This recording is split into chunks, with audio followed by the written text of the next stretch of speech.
स्वागत है आपका KTV स्टोरी चैनल पर। यहाँ आपको नई नई और दिलचस्प कहानियाँ मिलती है। अगर आप पहली बार इस चैनल पर आए हैं तो चैनल को सब्सक्राइब कर लीजिए और वीडियो अच्छी लगे तो कमेंट और लाइक करना बिल्कुल मत भूलिए। कहानी शुरू होती है केशव नगर नाम के एक राज्य से, जिसके एक छोटे से गांव में मनोहर और प्रताप नाम के दो दोस्त रहा करते थे। मनोहर हमेशा गरीबों की मदद करने वाला और दूसरों की भलाई करने में विश्वास करता था, जबकि उसका दोस्त प्रताप इन बातों पर बिल्कुल भी विश्वास नहीं करता था। एक दिन की बात है, प्रताप ने अपने मित्र मनोहर से कहा, मेरे दोस्त, जितनी कमाई तुम दूसरों की भलाई में लगा देते हो, इसके कारण तुम एक दिन बड़ा नुकसान उठाओगे।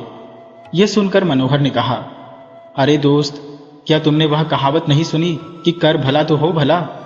अगर मैं किसी का बुरा नहीं करता तो फिर मेरे साथ बुरा क्यों होगा?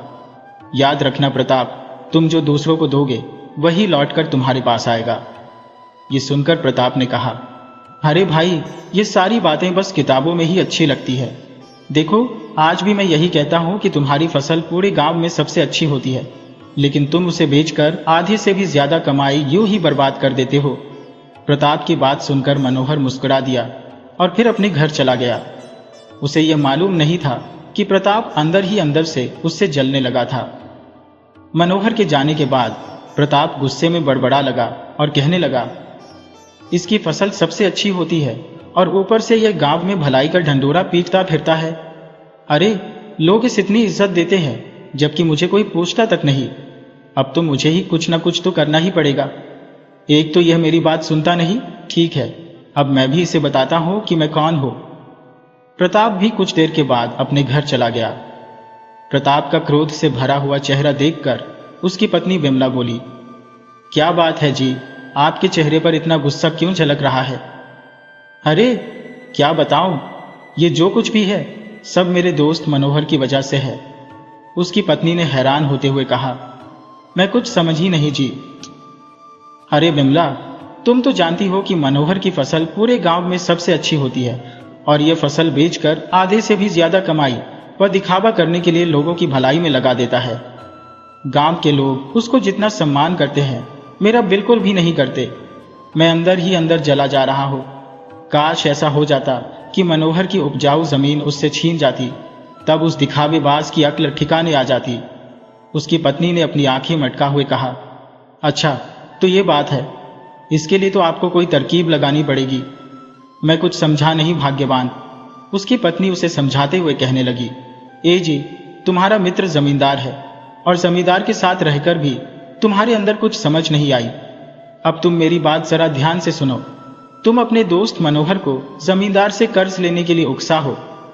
ये सुनकर प्रताप कहने लगा, क्या? अरे, तुम्हारा दिमाग तो ठीक है। मनोहर के पास इतनी उपजाऊ जमीन है, धन है, आखिर वह मेरे कहने पर जमींदार से कर्ज क्यों लेगा? उसकी पत्नी ने कहा, अजी, आपकी बुद्धि तो बिल्कुल बैल बुद्धि है। अब जरा मेरी बात ध्यान से सुनो। इतना कहकर विमला प्रताप के कानों में धीरे धीरे कुछ बताने लगी। अपनी पत्नी की बात सुनकर प्रताप के चेहरे पर एक कुटिल मुस्कान आ गई और वह अपनी पत्नी की ओर देखते हुए बोला, सच में विमला, तेरे दिमाग की तो दाद देनी पड़ेगी। वाह, क्या बात है, तूने क्या तरकीब बताई है, बीवी हो तो तेरे जैसी। अगले दिन प्रताप जमींदार के पास गया और उससे कहने लगा, जमींदार साहब, इस गांव की हर जमीन पर लगभग आपका ही कब्जा है, सिवाय कुछ लोगों को छोड़कर, जैसे कि मेरा दोस्त मनोहर। मनोहर की जमीन बहुत ही उपजाऊ है, आप उसकी जमीन पर कब्जा क्यों नहीं कर लेते? यह सुनकर जमींदार दांत पीसते हुए बोला, अरे भाई, कब्जा ऐसे थोड़े ही ना हो जाता है, उसके लिए कोई षड्यंत्र करना पड़ता है। पर मनोहर तो तुम्हारा दोस्त है, फिर तुम क्यों चाहते हो कि मैं उसके खेतों पर कब्जा कर लूं? प्रताप मोह बनाते हुए बोला, क्योंकि मुझे मनोहर का भलाई का दिखावा बिल्कुल भी पसंद नहीं है। देखो जमींदार जी, मेरे पास एक ऐसी योजना है जिससे आप मनोहर की जमीन पर आसानी से कब्जा कर सकते हो। यह सुनकर जमींदार की आंखों में चमक आ गई और वह बोला, अच्छा, तो ठीक है, मैं भी तो मनोहर की जमीन पर कब्जा करने के लिए दिन रात सपने देखा करता हूं। लगता है अब जल्दी ही मेरा सपना सच होने वाला है। चलो, अब तुम जल्दी से मुझे बताओ कि तुम्हारी योजना क्या है। मनोहर अपनी योजना बताने लगा। सुनो जमींदार जी, आप अपने किसी बूढ़े नौकर को मनोहर के घर भेज दीजिए, जिसे मनोहर बिल्कुल ना जानता हो, ना ही उसने उस नौकर को कभी देखा हो। वो बूढ़ा मनोहर के पास जाएगा और अपनी बेटी की शादी ना होने का दुखड़ा रोएगा और फिर उससे धन मांगेगा। वो इतनी रकम मांगेगा कि मनोहर के बस के बाहर की बात होगी। जैसा कि मैं मनोहर का स्वभाव जानता हूं, वो उस बूढ़े को मना नहीं कर पाएगा और मैं तो वहां पर मौजूद ही रहूंगा। मैं मनोहर को आपसे कर्ज लेने की सलाह दूंगा। बस एक बार मनोहर ने आपसे कर्ज ले लिया, उसके बाद तो उस कर्ज पर भारी ब्याज पर ब्याज लगाते रहना, और इस मामले में तो आपका कोई जवाब नहीं। क्यों जमींदार साहब, सही कहा ना मैंने? योजना सुनकर जमींदार बहुत ही खुश हुआ और कहने लगा, अरे वाह, बहुत ही बढ़िया। अरे मान गए प्रताप, तुम तो वाकई में प्रतापी हो। तुम्हारी खोपड़ी का तो जवाब नहीं भाई। अपनी तारीफ सुनकर प्रताप बहुत ही खुश हुआ और फिर बोला, मैं अब मनोहर के घर पर ही जा रहा हूं, आप किसी बूढ़े नौकर को वहां पर भेज देना। कुछ ही देर में प्रताप मनोहर के घर चला गया और उससे बातें करने लगा। थोड़ी देर के बाद एक बूढ़ा आदमी मनोहर के घर पर आकर रोते हुए कहने लगा, बेटा, मैं दूसरे गांव से आया हूं। मैंने तुम्हारी बहुत ही तारीफ सुनी है कि तुम लोगों की भलाई के काम करते हो। जो भी तुम्हारे पास मदद मांगने के लिए आता है, तुम उसे निराश नहीं करते। बेटा, मैं बड़ी उम्मीदें लेकर तुम्हारे पास आया हूं। मैं बहुत ही परेशानी में हूं। मनोहर ने कहा, हाँ हाँ बाबा, बताइए आपको क्या परेशानी है। वो बूढ़ा आदमी आंखों में आंसू लाते हुए कहने लगा, अरे बेटा, कल मेरी बिटिया की शादी है, मगर आज मेरे घर पर चोरी हो गई। मैंने बिटिया की शादी के लिए जितने भी गहने बनवाए थे, वो सब के सब चोरी हो गए। बेटा, मैं महाराज के पास भी सहायता मांगने के लिए गया था, परंतु महाराज हम जैसे छोटे लोगों की मदद कहाँ करते हैं। उन्होंने कोई मदद नहीं की। अब तो केवल एक ही रास्ता है, या तो तुम मेरी सहायता कर दो या फिर मैं जाकर आत्महत्या कर लूं। ये सुनकर मनोहर ने कहा, बाबा, यह तो बहुत ही बुरा हुआ, लेकिन आपको बेटी की शादी के लिए बहुत बड़ी रकम की जरूरत होगी।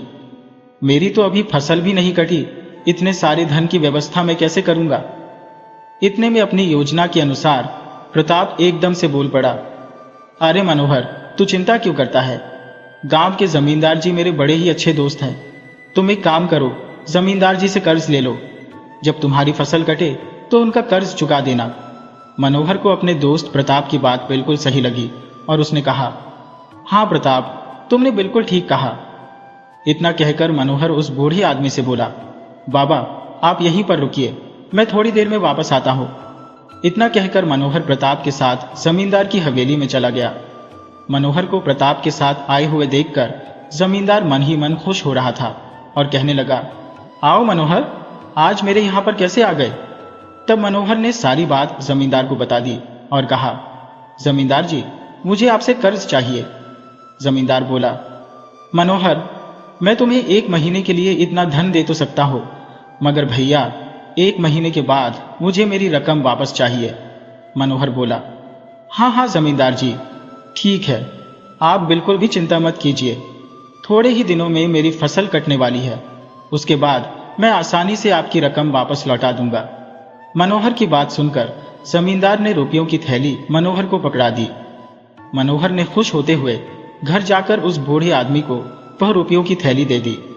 उस बूढ़े आदमी ने मनोहर का धन्यवाद किया और फिर सीधा जमींदार की हवेली में चला गया। रुपयों की थैली उसने जमींदार को वापस देते हुए कहा, यह लीजिए जमींदार साहब, आपकी रकम घूम फिरकर आपके पास ही वापस आ गई। जमींदार मन ही मन खुश होते हुए सोचने लगा, अरे प्रताप ने तो बहुत ही प्रतापी योजना बनाई है। मेरा तो दिल खुश हो गया, मेरी रकम भी मेरे पास वापस आ गई और मनोहर भी मेरा कर्जदार बन गया। और फिर समय ऐसे ही बीता। कुछ दिनों के बाद मनोहर अपनी फसल काटकर और शहर में उसे बेच आया। जमींदार का कर्ज चुकाने के लिए वह सीधा जमींदार की हवेली पर पहुंच गया और रुपयों की थैली जमींदार को देते हुए बोला, ये लीजिए जमींदार साहब, मैंने आपसे जितना कर्जा लिया था उतनी रकम मैं आपको वापस कर रहा हूं। जमींदार एकदम तुनक कर बोला, अरे भाई, तुम्हारा दिमाग तो ठीक है ना। तुम जो रकम मुझे वापस कर रहे हो वह तो सिर्फ असल है। अरे भैया, मुझे तो ब्याज भी चाहिए। यह सुनकर मनोहर बुरी तरह से चौंक पड़ा और बोला, क्या?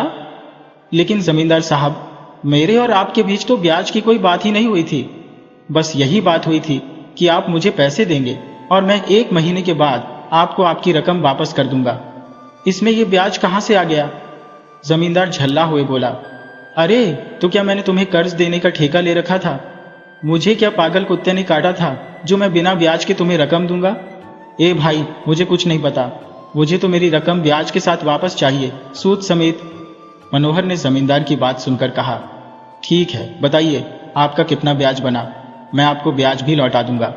जमींदार ने मनोहर को ब्याज की इतनी रकम बताई कि मनोहर को चक्कर आने लगे। वह कहने लगा, इतना भारी ब्याज? अरे ये तो सरासर अन्याय है। जमींदार साहब, इतना भारी ब्याज तो मैं अपने खेत बेचकर भी नहीं चुका सकता। यह सुनकर जमींदार एकदम से बोला, मनोहर कान खोलकर सुन ले, तुम्हारा खेत अब तुम्हारा नहीं, मेरा हो चुका है। जब तक तुम मेरी रकम सूद समेत वापस नहीं लौटा देते तब तक तुम्हारे खेतों पर मेरा कब्जा रहेगा। बस बात खत्म, अब निकल जाओ यहां से। ये सुनकर मनोहर गुस्से में आकर बोला, ये तो मेरे साथ सरासर धोखा है। तुम देख लेना जमींदार, मैं इसकी शिकायत महाराज से करूंगा। अगले दिन मनोहर केशव नगर के राजा आदित्य के महल में पहुंच गया और सारी घटना राजा आदित्य को बताते हुए बोला, महाराज की जय हो। महाराज, मेरे साथ बड़ी नाइंसाफी हुई है, मेरी सहायता कीजिए वरना मैं बर्बाद हो जाऊंगा। राजा ने मनोहर की बात सुनकर कहा, मनोहर, तुमने जो कुछ भी बताया है उसे सुनकर तो मुझे भी बहुत गुस्सा आ रहा है, परंतु मैं जमींदार और तुम्हारे दोस्त प्रताप को भी महल में बुलवा लूंगा, उनसे भी पूरी बात समझूंगा, उसके बाद ही कोई फैसला दूंगा। कुछ देर के बाद प्रताप और जमींदार दोनों राजा के सामने खड़े थे। राजा ने जमींदार से पूछा, मनोहर ने मुझे बताया कि तुमने अपनी मर्जी से भारी ब्याज लगाकर मनोहर का खेत हड़प लिया है। ये सुनकर जमींदार कहने लगा, हड़प लिया? अरे ये तो सरासर मेरे ऊपर झूठा आरोप है महाराज, ये मनोहर झूठ बोल रहा है। असल में ब्याज की बात करने के बाद ही मैंने इसे रकम दी थी। अगर आपको मेरी बात पर विश्वास नहीं है तो आप प्रताप से पूछ लीजिए, यह भी वहीं पर मौजूद था। प्रताप तो मनोहर का दोस्त है, वह तो झूठ नहीं बोलेगा। क्यों भैया प्रताप, तुम ही बताओ ना। तब राजा ने प्रताप से पूछा, प्रताप क्या यह सच है? प्रताप हाथ जोड़कर कहने लगा, जी महाराज, जमींदार बिल्कुल सच बोल रहा है। ये सुनकर मनोहर बुरी तरह से चौंक गया और प्रताप से बोला, ये तुम क्या कह रहे हो प्रताप? प्रताप बोला, हाँ मैं बिल्कुल सही कह रहा हूं मनोहर, भला मैं तुम्हारे लिए झूठ क्यों बोलने लगा? वैसे भी मैं गांव में तुम्हारी झूठी तारीफ सुनकर तंग आ चुका हूं। ये सुनकर राजा ने पूछा, तुम क्या कहना चाहते हो प्रताप? प्रताप बोला, महाराज सीधी बात यह है कि मनोहर एक झूठा आदमी है। ये अपनी कमाई का आधा हिस्सा लोगों की भलाई के लिए दान कर देता है, ऐसा गांव वाले समझते हैं। परंतु मैं जानता हूं महाराज कि यह सिर्फ दिखावे के लिए ऐसा करता है, ताकि लोग आपको नहीं बल्कि इसे अपना राजा समझे। ये बहुत चालाक आदमी है महाराज। इतना सुनते ही मनोहर चिल्लाकर बोला, यह सरासर झूठ बोल रहा है महाराज, ऐसा कुछ भी नहीं है। राजा ने गुस्से में मनोहर से पूछा, अच्छा तो तुम ये बताओ कि क्या यह बात सच नहीं कि तुम अपनी कमाई का आधा हिस्सा लोगों की भलाई के लिए दान कर देते हो? मनोहर बोला, जी महाराज, ये बात बिल्कुल सच है ना। तब राजा ने नाराज होते हुए कहा, तो क्या तुम अपने आप को राजा हरिश्चंद्र समझते हो? इस राज्य के राजा हम हैं कि तुम? लोगों की मदद करना हमारा काम है, मैं तुम्हारी इसमें कोई सहायता नहीं कर सकता। अगर तुम अपनी रकम इस तरह लुटाने की बजाय समझदारी से काम लेते तो आज तुम्हारे पास इतना धन होता कि तुम इस जमींदार के पैसे सूद समेत वापस लौटा देते। इतने में जमींदार भी बीच में बोल पड़ा, महाराज मैं जानता हूं कि मनोहर के पास अब कुछ नहीं है, परंतु मनोहर मेरे गांव का है, इसलिए इसका बुरा काम देखते हुए भी मुझे इस पर तरस आ रहा है। आखिर बेचारा है तो मेरे गांव का ही ना। एक काम हो सकता है महाराज, मेरे पास जमीन का एक छोटा सा टुकड़ा है, अगर आप चाहें तो। राजा ने पूछा, तुम क्या कहना चाहते हो? महाराज मैं ये कहना चाहता हूं कि मैं जानता हूं कि मनोहर अब कभी भी मेरी रकम ब्याज समेत वापस नहीं लौटा सकता। यह तो आप देख ही चुके हैं। अब मैं चाहता हूं कि आप स्वयं यह ऐलान कर दे कि आज से मनोहर का खेत मेरा हुआ और इसके बदले में एक जमीन का छोटा सा टुकड़ा मैं मनोहर को देने को तैयार हूं, जिस पर खेती करके वह बेचारा अपना जीवन चला सके। इतना तो मैं कर ही सकता हूं महाराज। मनोहर ने चौंक कर पूछा। क्या? अरे जमींदार, कहीं तुम उस छोटे से खेत के टुकड़े की बात तो नहीं कर रहे जो बिल्कुल बंजर पड़ा हुआ है? जमींदार बोला। हाँ, तुमने सही पहचाना, वही खेत मैं तुम्हें देना चाहता हूं। अब इससे ज्यादा मैं और कर भी क्या सकता हूं भैया? खेत तो खेत ही होता है। राजा ने कहा। ठीक है, आज से मनोहर का खेत जमींदार का हुआ और जमींदार के खेत का टुकड़ा जो वह मनोहर को दे रहा है वह मनोहर का हुआ। बस अब तुम सब यहां से जा सकते हो। मनोहर बेचारा मुंह लटकाकर अपने घर वापस आ गया।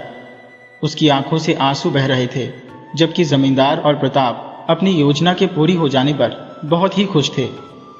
मनोहर जब अपने घर पहुंचा तो उसकी आंखों में आंसू थे।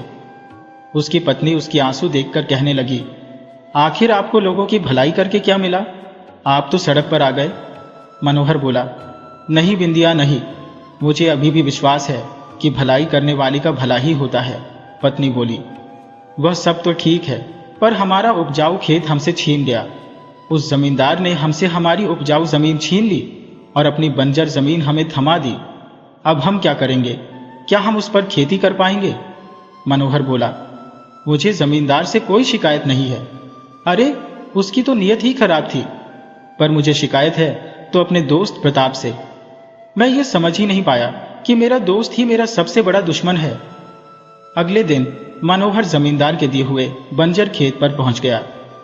वह अपना काम शुरू करने ही वाला था कि तभी मनोहर ने देखा, बंजर जमीन के सामने घनी झाड़ियों में 2 सैनिक छुपे हुए बैठे थे और वह आपस में कुछ बातें कर रहे थे। मनोहर दबे पांव उनके पास पहुंच गया और एक पेड़ के पीछे छुपकर उनकी बातें सुनने लगा। वह दोनों सैनिक एक दूसरे से कह रहे थे, क्या तुमने योजना ठीक से बना ली है ना? कहीं ऐसा ना हो कि राजा के महल में हम पकड़े जाएं। दूसरा सैनिक बोला, अरे भाई, चिंता ना करो, राजा आदि का मंत्री हमसे मिला हुआ है। रात के समय हमें महल का दरवाजा खुला हुआ मिलेगा। आज रात हम दोनों राजा आदित्य की हत्या करके वापस चले जाएंगे। इतनी बातें करके वह दोनों सैनिक वहां से चले गए। उनके जाते ही मनोहर अपने आप से कहने लगा, अच्छा, तो महाराज की जान खतरे में है। और फिर मनोहर दौड़ता हुआ राजमहल की तरफ चल दिया। राजमहल के बाहर उसकी नजर राजा आदित्य के पुत्र राजकुमार वीर पर पड़ी। मनोहर दौड़ता हुआ राजकुमार वीर के पास पहुंचा और सारी घटना उन्हें बता दी। सारी बात सुनकर राजकुमार वीर ने पूछा, क्या तुम सच कह रही हो? मनोहर ने बताया, हाँ राजकुमार, मैंने अपने कानों से उन दोनों की बातें सुनी थी। राजकुमार बोला, ठीक है, तो फिर तुम मेरे साथ राजमहल में चलो। यह खबर तुम खुद महाराज को सुनाना। नहीं नहीं राजकुमार, आप ही इस बात की सूचना अपने पिताजी को दे दें। राजकुमार ने कहा, अरे तुम कैसे इंसान हो? क्या तुम इनाम नहीं पाना चाहते? मनोहर ने राजकुमार की बात का कोई जवाब नहीं दिया और वहां से चला गया और अपने बंजर खेत पर आकर फिर से मेहनत करने लगा। वह कड़ी धूप में हल चलाने की कोशिश कर रहा था कि तभी मनोहर को ऐसा लगा कि जैसे धरती के अंदर कोई चीज गड़ी हुई है। मनोहर जल्दी जल्दी धरती को खोदने लगा। कुछ ही देर में मनोहर ने देखा कि जमीन के अंदर एक बहुत बड़ा पुराना सा संदूक था। जैसे ही मनोहर ने उस संदूक को खोला तो उसकी आंखें आश्चर्य से फट गईं। संदूक के अंदर सोना, चांदी, हीरे, मोती थे। मनोहर उस संदूक को उठाकर अपने घर ले आया और उसने सारी घटना अपनी पत्नी को बताई। उसकी पत्नी इतना सारा धन देखकर बहुत ही खुश हो गई और कहने लगी, आप तो बिल्कुल सही कहते थे, कर भला तो हो भला। आपकी जमीन तो जमींदार ने हड़प ली, परंतु अब तो हम उस जैसी सैकड़ों जमीनें खरीद सकते हैं। मगर मनोहर यह नहीं जानता था कि उन दोनों की यह बातें बाहर खड़ा हुआ प्रताप भी सुन रहा था, क्योंकि उसका दोस्त प्रताप कई दिनों से मनोहर पर नजरें गड़ाए हुए था और वह हमेशा उसके घर की निगरानी करता रहता था ताकि वह मनोहर की हर गतिविधि पर नजर रख सके। प्रताप ने झांक कर देखा तो उसकी आंखें आश्चर्य से फटी की फटी रह गई। वह सोचने लगा, अरे ये तो फिर से बहुत ज्यादा धनवान हो गया, मुझे यह बात जल्दी से जल्दी जमींदार को बतानी पड़ेगी। प्रताप उसी वक्त भागता भागता जमींदार के पास पहुंचा और उसे सारी घटना बताते हुए बोला, जमींदार, तुमने बड़ी देह हाँकने के लिए जो बंजर खेत मनोहर को राजा के सामने दिया था ना, अरे उस बंजर जमीन से एक बहुत ही बड़ा और पुराना संदूक निकला है जिसमें सोना चांदी भरा हुआ है। उस सारे सोने चांदी पर तुम्हारा अधिकार होना चाहिए। ये सुनकर जमींदार बोला, क्या बात करते हो? अगर ऐसी बात है तो फिर मैं उस संदूक को मनोहर से वापस ले लूंगा। इसके बाद जमींदार और प्रताप दोनों मनोहर के घर चले गए। वहां पहुंचकर जमींदार मनोहर से गुस्से में कहने लगा, मनोहर, मेरा संदूक मुझे वापस दे दे। वो सोने और चांदी से भरा हुआ संदूक मेरी बंजर जमीन से निकला है। लाओ, वो संदूक मुझे वापस कर दो। परंतु मनोहर ने कड़क कर जवाब दिया, बकवास बंद करो जमींदार, तुमने वह जमीन महाराज के सामने खुद ही मेरे नाम करवा दी थी। अब उस जमीन पर तुम्हारा कोई अधिकार नहीं रहा। उस जमीन से चाहे सोना निकले या मिट्टी, उस पर सिर्फ मेरा ही हक है। जब जमींदार और प्रताप को कोई दूसरा रास्ता न दिखा तो वे दोनों दौड़ते हुए राजमहल पहुंच गए। जमींदार राजा आदित्य से कहने लगा, महाराज की जय हो। महाराज, आपने मनोहर की जो उपजाऊ जमीन मेरे नाम की थी, उस उपजाऊ जमीन में से एक बहुत ही पुराना संदूक निकला है जिसमें सोना चांदी भरा हुआ है, परंतु मनोहर ने उसे अपने कब्जे में ले लिया है। कृपया करके महाराज, मुझे मेरी संपत्ति वापस दिलवा दीजिए। ये सुनकर राजा ने आदेश दिया, सैनिकों, मनोहर को लेकर दरबार में पेश किया जाए। कुछ ही देर में मनोहर वहां राजा के सामने खड़ा था। राजा ने उससे पूछा, मनोहर, जमींदार बता रहा है कि तुम्हारी उपजाऊ जमीन में से सोने और चांदी से भरा हुआ एक संदूक निकला है, जबकि वह जमीन अब जमींदार की है। मनोहर राजा से कहता है, महाराज, जमींदार झूठ बोल रहा है। संदूक जमींदार की बंजर जमीन से निकला है और वह जमीन खुद आपने मेरे नाम की थी। तभी प्रताप बोला, महाराज, यह मनोहर झूठ बोल रहा है। ये मेरे बचपन का दोस्त है और मैं इसे अच्छी तरह से जानता हूं। यह बहुत ही लालची है और अब जाकर मेरी समझ में आया कि यह लोगों की भलाई कैसे करता था, क्योंकि यह एक चोर भी है। उसी वक्त वहां पर राजकुमार वीर आ पहुंचे, जो मनोहर को देखकर बुरी तरह से चौंक पड़ा और मनोहर की तरफ इशारा करते हुए अपने पिता से कहने लगा, पिताजी महाराज, यह तो वही आदमी है जिसने आपकी जान बचाई है। राजा ने कहा, बेटा, तुम क्या कहना चाहते हो? जरा स्पष्ट रूप से कहो।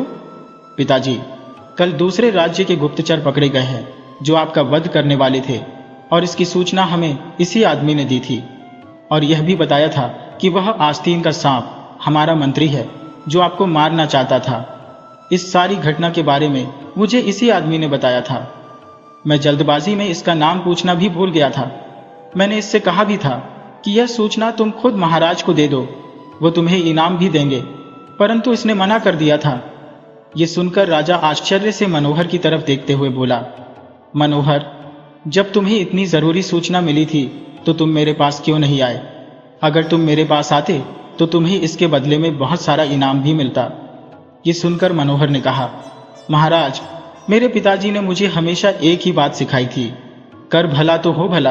आपकी जान बचाना तो मेरा कर्तव्य था। सच्चा मनुष्य वही होता है जो भलाई के बदले कुछ भी पाने की इच्छा नहीं रखता। यह सुनकर राजा ने कहा, इस इंसान की सच्चाई अब मुझे समझ में आ चुकी है और मुझे दुख इस बात का है कि मैंने इसके साथ कितना अन्याय किया। राजा क्रोधित स्वर में प्रताप और जमींदार से बोला, तुम दोनों सीधी तरह से सच उगल दो, नहीं तो तुम दोनों की गर्दन धड़ से अलग करवा दी जाएंगी। जमींदार और प्रताप बुरी तरह से घबरा गए और उन्होंने सारी सच्चाई महाराज को बता दी। राजा आदित्य गुस्से में उन दोनों की गर्दन उनके धड़ से अलग करने ही वाला था कि तभी मनोहर ने राजा से कहा, महाराज, मेरी आपसे विनती है कि आप इन दोनों को क्षमा कर दीजिए। राजा ने कहा, अरे कैसे इंसान हो तुम? इन दोनों ने तुम्हारे साथ इतना अन्याय किया, फिर भी तुम इनकी जान बचा रहे हो। मनोहर बोला, मैं फिर से अपना वाक्य दोहराना चाहता हूं महाराज, कर भला तो हो भला। इन दोनों ने मेरे साथ बहुत ही बुरा करना चाहा, मगर देखिए ना, भगवान ने मुझे क्या दे दिया। जमींदार के खेत में से मुझे गड़ा हुआ धन मिला और अब मैं उसके जैसे सैकड़ों खेत खरीद सकता हूं महाराज। और तो और जमींदार के खेत की वजह से ही मुझे आपके खिलाफ हो रहे षड्यंत्र के बारे में भी पता चला। ये सुनकर राजा आदित्य मुस्कुराने लगा और बोला, हाँ मनोहर, तुमने बिल्कुल सही कहा, कर भला तो हो भला, लेकिन फिर भी मैं इन दोनों को क्षमा नहीं कर सकता, क्योंकि मुझे पक्का यकीन है कि इन्हें आजाद रखना ठीक नहीं होगा। आगे जाकर यह तुम्हारे खिलाफ कोई ना कोई साजिश जरूर करेंगे, नहीं तो ये दोनों किसी और को बर्बाद करेंगे, क्योंकि इनकी नीयत ही खराब है। जमींदार ने जो खेत बेईमानी और धोखे से तुमसे हड़पा था, वह खेत अब फिर से तुम्हारा हुआ। इतना बोलकर राजा आदित्य ने अपने सैनिकों को आदेश दिया, सैनिकों, इन दोनों मक्कारों को कारागार में डाल दो। महाराज का धन्यवाद करते हुए मनोहर अपने घर वापस आ गया और वह अपनी पत्नी के साथ एक सुखमय जीवन बिताने लगा। सच ही कहा गया है दोस्तों, कर भला तो हो भला। मुझे पूरी उम्मीद है कि आपको यह कहानी बहुत ही पसंद आई होगी, तो इसे लाइक कीजिए और अपने अच्छे अच्छे कमेंट करना बिल्कुल मत भूलिए। और हाँ, अपना नाम और अपने शहर का नाम लिखना मत भूलिए।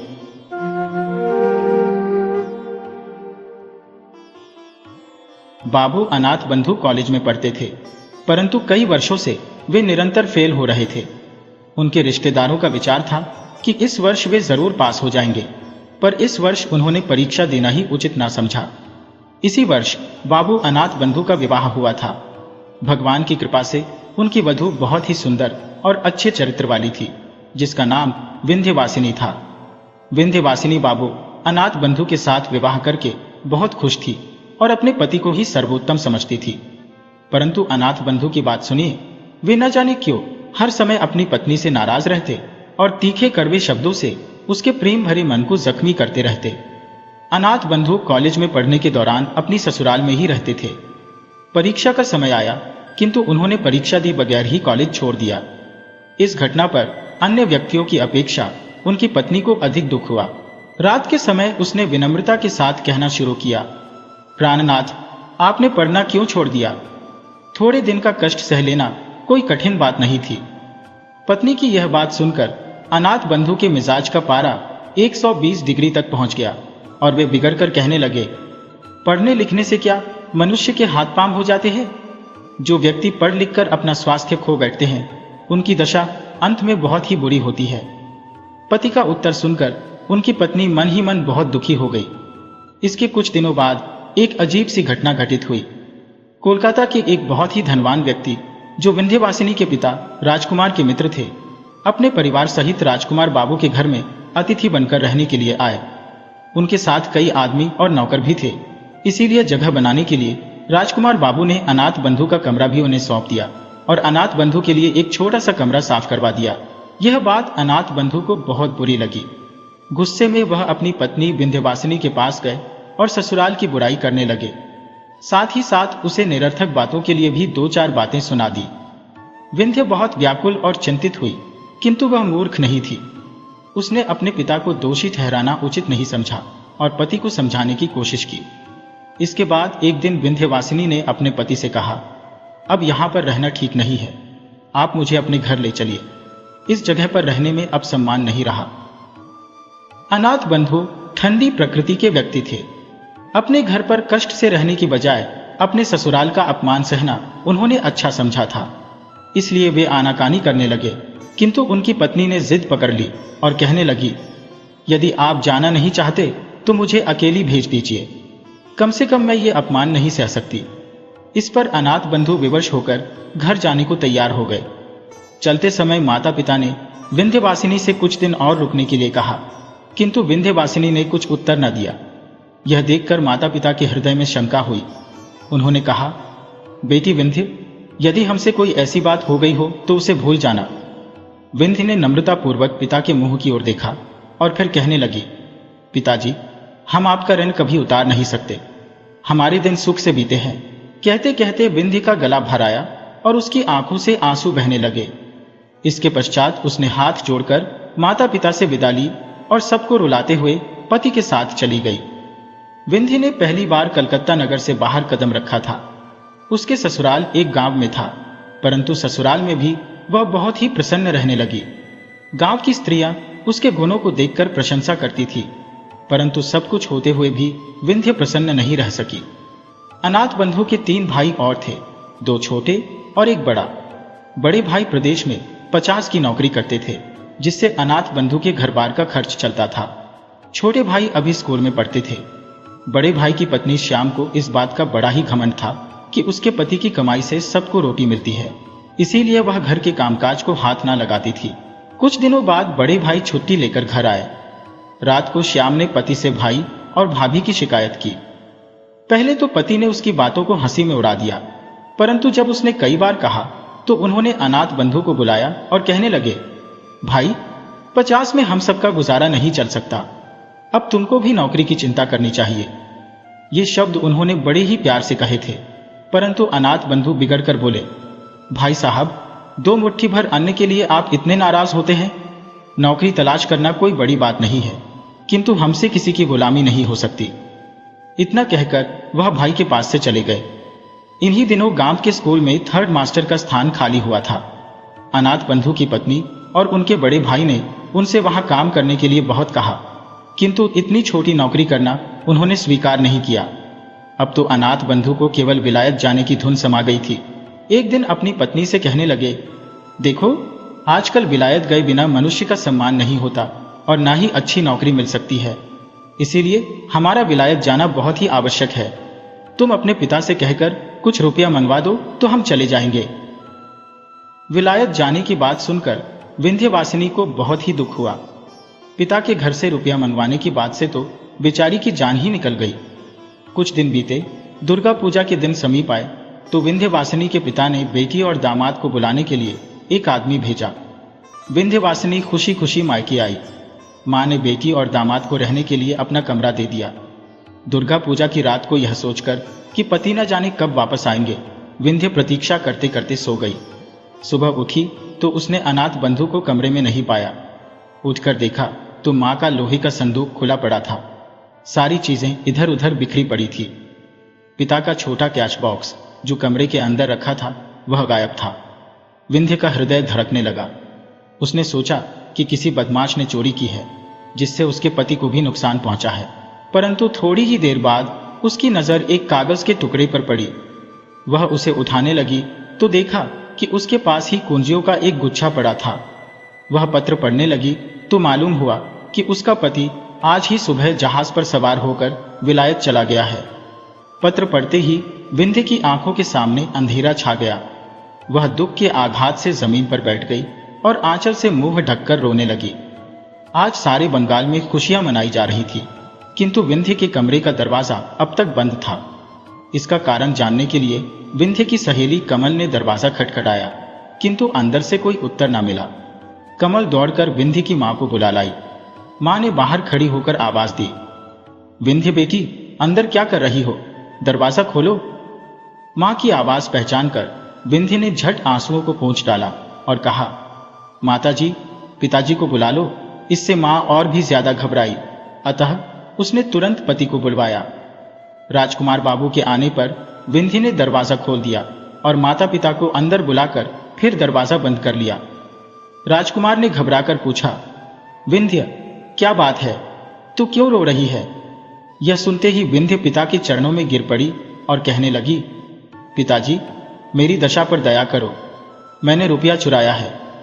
राजकुमार आश्चर्यचकित रह गए। इस हालात में विंध्य ने फिर हाथ जोड़कर कहा, पिताजी, इस अभागिन का अपराध क्षमा कीजिए। स्वामी को विलायत भेजने के लिए मैंने यह नीचता का काम किया है। अब राजकुमार को बहुत ही क्रोध आया। डांट कर बोले, दुष्ट लड़की, यदि तुझे रुपयों की आवश्यकता थी तो हमसे क्यों नहीं कहा? विंध्य ने डरते डरते उत्तर दिया, पिताजी, आप उनको विलायत जाने के लिए रुपया ना देते। ध्यान देने योग्य बात यह थी कि विंध्य ने कभी माता पिता से रुपए पैसे के लिए विनती तक ना की थी। आज वह पति के पाप को छिपाने के लिए चोरी का इल्जाम अपने सर पर ले रही थी। विंध्यवासिनी पर चारों ओर से घृणा की बौछार होने लगी। बेचारी सब कुछ सुनती रही, किंतु उसने मुंह नहीं खोला। बहुत ही ज्यादा गुस्से में राजकुमार बाबू ने अपनी बेटी को ससुराल वापस भेज दिया। इसके बाद समय बीतता गया, किंतु अनाथ बंधु ने विंध्य को कोई पत्र ना लिखा और ना ही अपनी मां की कोई सुध ली। परंतु जब आखिरकार सारे रुपए जो उनके पास थे खर्च हो गए तो वे बहुत ही घबराए और विंध्य के पास एक तार भेजकर पैसों की मांग की। विंध्य ने तार पाते ही अपने सारे बहुमूल्य आभूषण बेच डाले और उनसे जो कुछ मिला वह अनाथ बाबू को भेज दिया। अब क्या था, जब भी रुपयों की आवश्यकता होती वह झट से विंध्य को लिख देते और विंध्य ने जिस तरह बन पड़ा अपने बचे आभूषण बेचकर उनकी आवश्यकताओं को पूरा किया। यहां तक कि बेचारी गरीब के पास कांच की 2 चूड़ियों के सिवाय कुछ भी शेष ना रहा। अभागिन विंध्य के संसार में कोई सुख शेष न था। संभव था वह किसी दिन दुख की हालात में आत्महत्या कर लेती। सोचती कि मेरे स्वामी अनाथ बंधु अभी मेरे साथ ही है, इसीलिए कष्ट सहते हुए भी वह जीवन के दुख को उठाने पर विवश थी। अनाथ बंधु के लिए वह जीवित रहकर अपना कर्तव्य पूरा कर रही थी। अब क्योंकि उसके लिए विरह का दुख सहना कठिन हो गया था, इसीलिए विवश होकर उसने पति के नाम वापस आने के लिए पत्र लिखा। इसके थोड़े दिन बाद अनाथ बंधु बैरिस्टर पास करके साहब बहादुर बने हुए वापस लौट आए, परंतु देहात में बैरिस्टर साहब का निर्वाह होना कठिन था, इसीलिए पास के ही एक कस्बे में होटल में उन्हें आश्रय लेना पड़ा। विलायत में रहकर अनाथ बंधु के रहन सहन में बहुत ही अंतर आ गया था। वह अब ग्रामीण लोगों से घृणा करते थे। उनके खान पान और रहन सहन के तरीके से भी यह मालूम नहीं होता था कि वह अंग्रेज हैं या हिंदुस्तानी। विंध्य यह सुनकर बड़ी ही प्रसन्न हुई कि स्वामी बैरिस्टर बनकर लौट आए हैं। इसके कुछ दिनों के बाद एक बहुत ही दर्द भरी घटना घटित हुई। बाबू राजकुमार अपने कुटुंब सहित नाव पर सवार होकर काशी जा रहे थे। वह नाव दुर्घटनाग्रस्त हो गई। बाबू राजकुमार तो बच गए, परंतु उनकी पत्नी और बेटा दोनों गंगा में बह गए। अब उनके परिवार में विंध्य के सिवाय कोई दूसरा शेष न था। इस दुर्घटना के पश्चात एक दिन राजकुमार बाबू विकल अवस्था में अनाथ बंधु से मिलने आए। दोनों में कुछ देर तक बातचीत हुई। अंत में राजकुमार बाबू ने कहा, जो कुछ होना था सो हो चुका। अब प्रायश्चित करके अपनी जाति में सम्मिलित हो जाओ, क्योंकि तुम्हारे सिवाय अब दुनिया में हमारा कोई नहीं है। बेटा या दामाद जो कुछ भी हो, अब तुम ही हो। अनाथ बंधु ने प्रायश्चित करना स्वीकार कर लिया। पंडितों से सलाह ली गई तो उन्होंने कहा कि यदि इन्होंने विलायत में रहकर मांस नहीं खाया तो इनकी शुद्धि वेद मंत्रों द्वारा की जा सकती है। यह समाचार सुनकर विंध्य हर्ष से फूली न समाई और अपना सारा दुख भूल गई। आखिर एक दिन प्रायश्चित की रस्म अदा करने का दिन निश्चित किया गया। बड़े ही आनंद का समय था। चारों ओर वेद मंत्रों की गूंज सुनाई दे रही थी। अनाथ बंधु बाबू के शुद्धिकरण के पश्चात ब्राह्मण को भोजन करवाया गया। इसके परिणाम स्वरूप बाबू अनाथ बंधु को नए सिरे से बिरादरी में शामिल कर लिया गया। परंतु ठीक इस समय जब राजकुमार बाबू ब्राह्मण को दक्षिणा दे रहे थे, एक नौकर ने आकर कहा, बाबूजी, एक मैम आई है। मैम का नाम सुनते ही राजकुमार बाबू चौंक गए। उन्होंने कार्ड पढ़ा। उस पर लिखा था, मिसेज अनाथ बंधु सरकार। इससे पहले कि राजकुमार बाबू हाँ या ना में कुछ उत्तर देते, एक गोरे रंग की यूरोपियन युवती खटखटाती हुई अंदर आई। पंडितों ने उसे देखा तो दक्षिणा लेना भूल गए। घबराकर जिसका सीधा समय मिला उधर ही निकल गए। इधर मैम साहिबा ने जब अनाथ बंधु को ना देखा तो वह परेशान होकर उनका नाम लेकर आवाज देने लगी। इतने में अनाथ बंधु कमरे से बाहर निकले। उन्हें देखते ही मैम साहिबा माय डियर कहकर झट उनसे लिपट गई। यह देखकर घर के पुरोहित भी अपना आसन संभालकर विदा हो गए। उन्होंने पीछे मुड़कर ना देखा।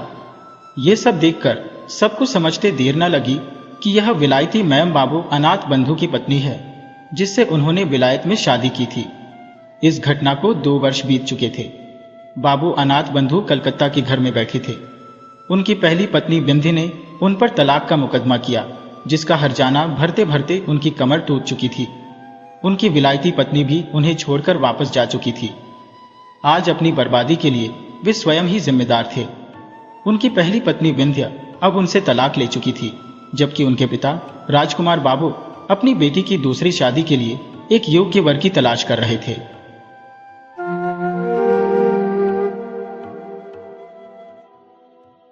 एक गांव में बसी अंधी हर दिन मंदिर के द्वार पर जाकर खड़ी हो जाती थी। जैसे ही भक्तगण बाहर निकलते वह हाथ फैला देती और बड़ी विनम्रता से कहती, बाबूजी, अंधी पर दया करें। उसे यह भलीभांति ज्ञात था कि मंदिर में आने वाले लोग बड़े श्रद्धालु होते हैं। उसका यह अनुमान असत्य नहीं था। आने जाने वाले 2-4 सिक्के उसके हाथ में रख ही देते। अंधी उन्हें आशीर्वाद देती और धन्यवाद कहती। स्त्रियां भी उसके दुपट्टे में थोड़ा बहुत अनाज डाल जाती थी। सुबह से शाम तक वह इसी प्रकार हाथ फैलाए खड़ी रहती। उसके बाद मन ही मन भगवान को प्रणाम कर अपनी लाठी के सहारे अपनी झोपड़ी की ओर निकल जाती। उसकी झोपड़ी गांव के बाहर थी। रास्ते में भी वह लोगों से याचना करती, किंतु राहगीरों में अधिकतर लोग उसे पैसे देने के बजाय डांट देते। फिर भी उसकी याचना निरंतर जारी रहती। झोपड़ी तक पहुंचते पहुंचते उसे 2-4 पैसे और मिल जाते थे। झोपड़ी के पास पहुंचते ही एक 10 वर्ष का बालक दौड़ता हुआ आता और उससे चिपक जाता। अंधी उसे टटोलकर माथे को चूमती। यह बच्चा कौन था, किसका था, कहां से आया, इस बात का किसी को भी पता नहीं था। 5 वर्ष पूर्व पास पड़ोस वालों ने उसे अकेला देखा था। उन्हीं दिनों में एक शाम लोगों ने उसकी गोद में एक बच्चा देखा जो रो रहा था। अंधी उसका मुख चूम चूम कर उसे चुप कराने का प्रयास कर रही थी। ये कोई असाधारण घटना नहीं थी, अतः किसी ने भी नहीं पूछा कि यह बच्चा किसका है। उसी दिन से यह बच्चा अंधी के पास था और प्रसन्न भी था। वह उसे अपने से भी अच्छा खिलाती और पहनाती थी। अंधी ने अपनी झोपड़ी में एक हांडी गाड़ रखी थी। संध्या के समय जो कुछ भी मांगकर लाती उसे हांडी में डाल देती और किसी वस्त्र से ढक देती ताकि दूसरों की दृष्टि उस पर ना पड़े। खाने के लिए अच्छा अन्न मिल जाता था जिससे उसका काम चल जाता था। पहले बच्चे को भरपेट खिलाती, फिर स्वयं खाती। रात को बच्चे को अपने वक्ष से लगाकर सो जाती। प्रातः होते ही उसे खिला पिलाकर फिर मंदिर के द्वार पर जा खड़ी होती। काशी में सेठ बनारसी दास बहुत ही प्रसिद्ध व्यक्ति थे। बच्चा बच्चा उनकी कोठी से परिचित था। वह बहुत बड़े देशभक्त और धर्मात्मा व्यक्ति थे। धर्म के कार्यों में उनकी बड़ी रुचि थी।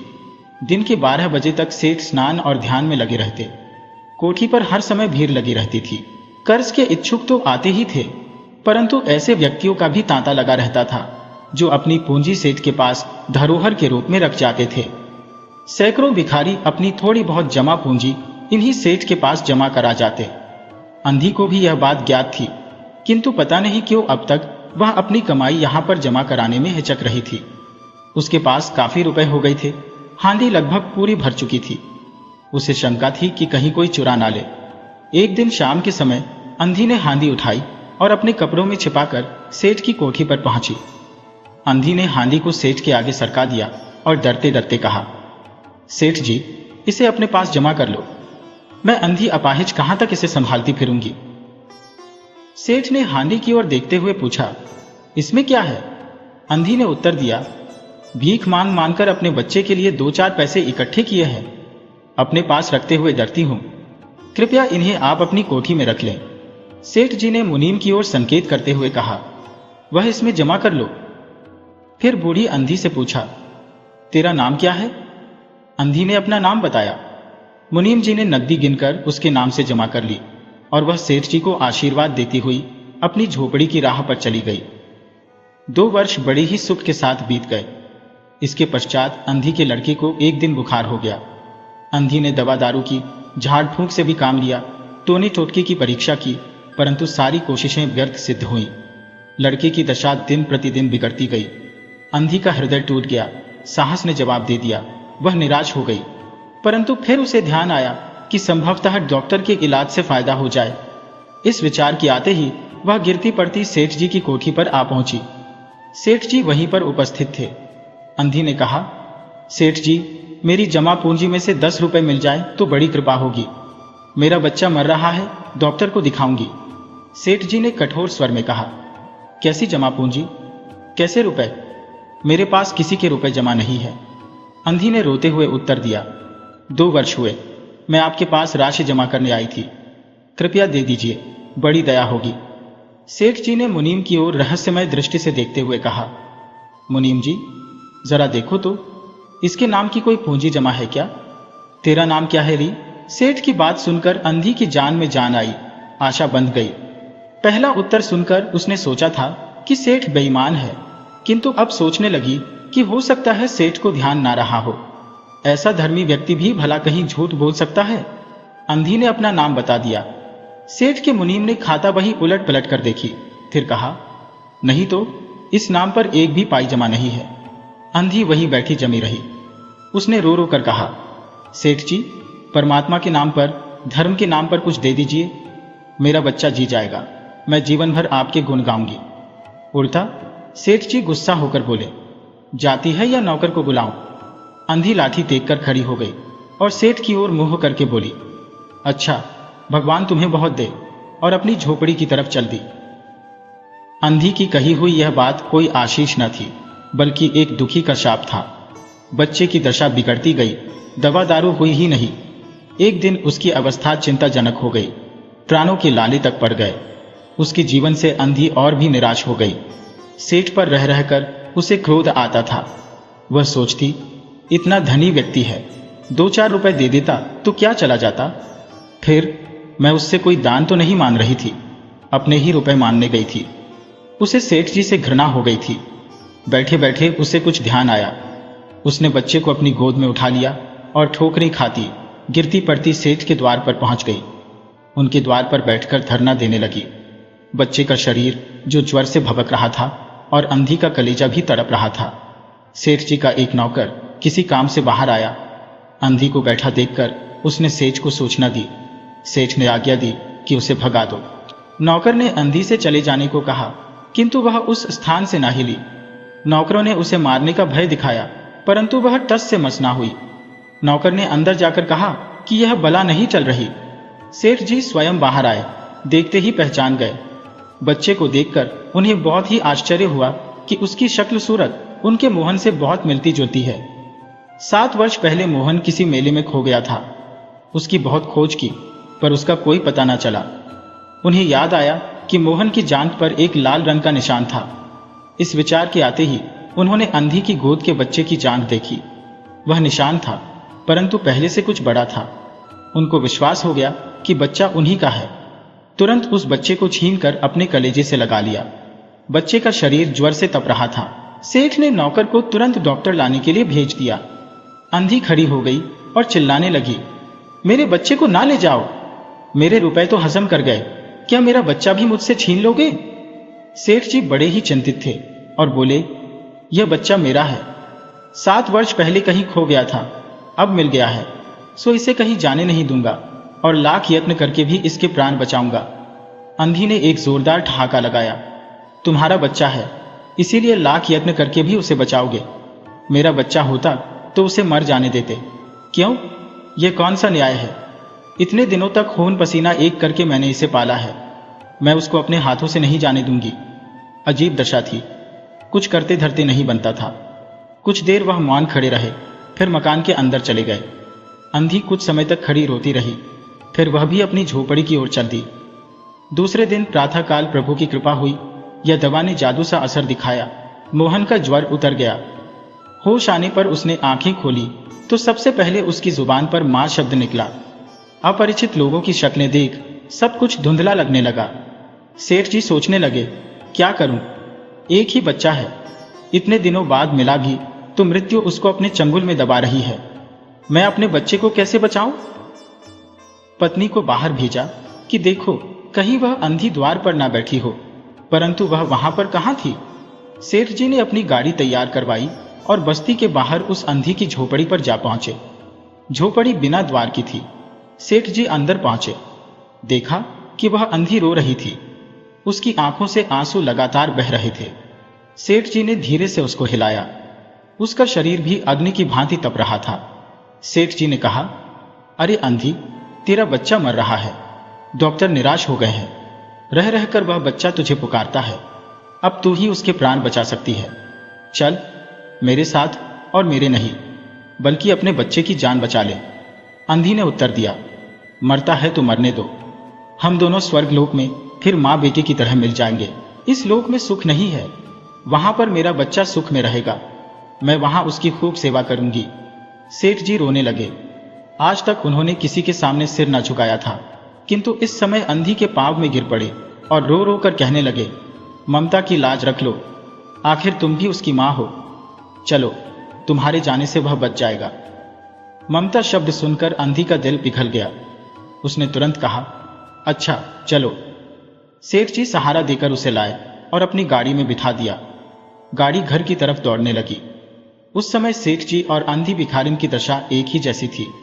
दोनों की यही इच्छा थी कि जल्दी से जल्दी बच्चे के पास पहुंच जाए। कोठी आ गई। सेठ जी ने सहारा देकर अंधी को उतारा और अंदर ले गए। भीतर जाकर अंधी ने मोहन के माथे पर हाथ फेरा। मोहन पहचान गया कि यह उसकी मां का हाथ है। उसने तुरंत आंखें खोल दी। अपनी मां को समीप खड़े देखकर वह बोला, मां तुम आ गई। स्नेह से भरे स्वर में अंधी ने उत्तर दिया, हाँ बेटा, तुम्हें छोड़कर कहां जा सकती हो। अंधी भिखारिन मोहन के सिराने बैठ गई। उसने मोहन का सिर अपनी गोद में रख लिया। उसे बड़े ही सुख का अनुभव हुआ। मोहन उसकी गोद में तुरंत सो गया। दूसरे दिन मोहन की दशा अच्छी होने लगी और 10-15 दिन में वह बिल्कुल स्वस्थ हो गया। जो काम हकीमों, वैद्यों और डॉक्टरों से ना हो पाया था, वह अंधी के प्यार ने पूरा कर दिया। मोहन के पूरी तरह से स्वस्थ हो जाने पर अंधी ने विदा मांगी। सेठ जी ने बहुत कुछ कहा, सुना और अंधी को समझाया कि वह उन्हीं के पास रह जाए, परंतु अंधी सहमत ना हुई। विवश होकर उन्हें उसे विदा करना ही पड़ा।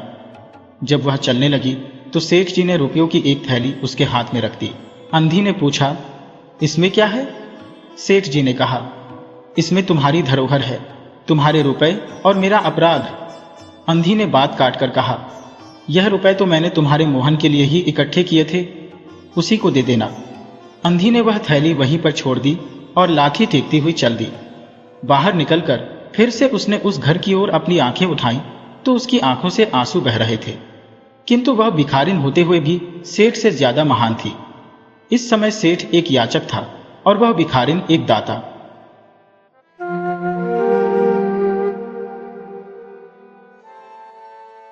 कानपुर जिले में पंडित भृगुदत्त नामक एक बड़े जमींदार थे।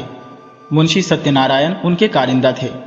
वह बड़े स्वामी भक्त और सच्चरित्र मनुष्य थे। लाखों रुपये की तहसील और हजारों मन अनाज का लेन देन उनके हाथ में था, पर कभी उनकी नीयत दावाडोल ना होती। उनके सुप्रबंध से रियासत दिनों दिन उन्नति करती जाती थी।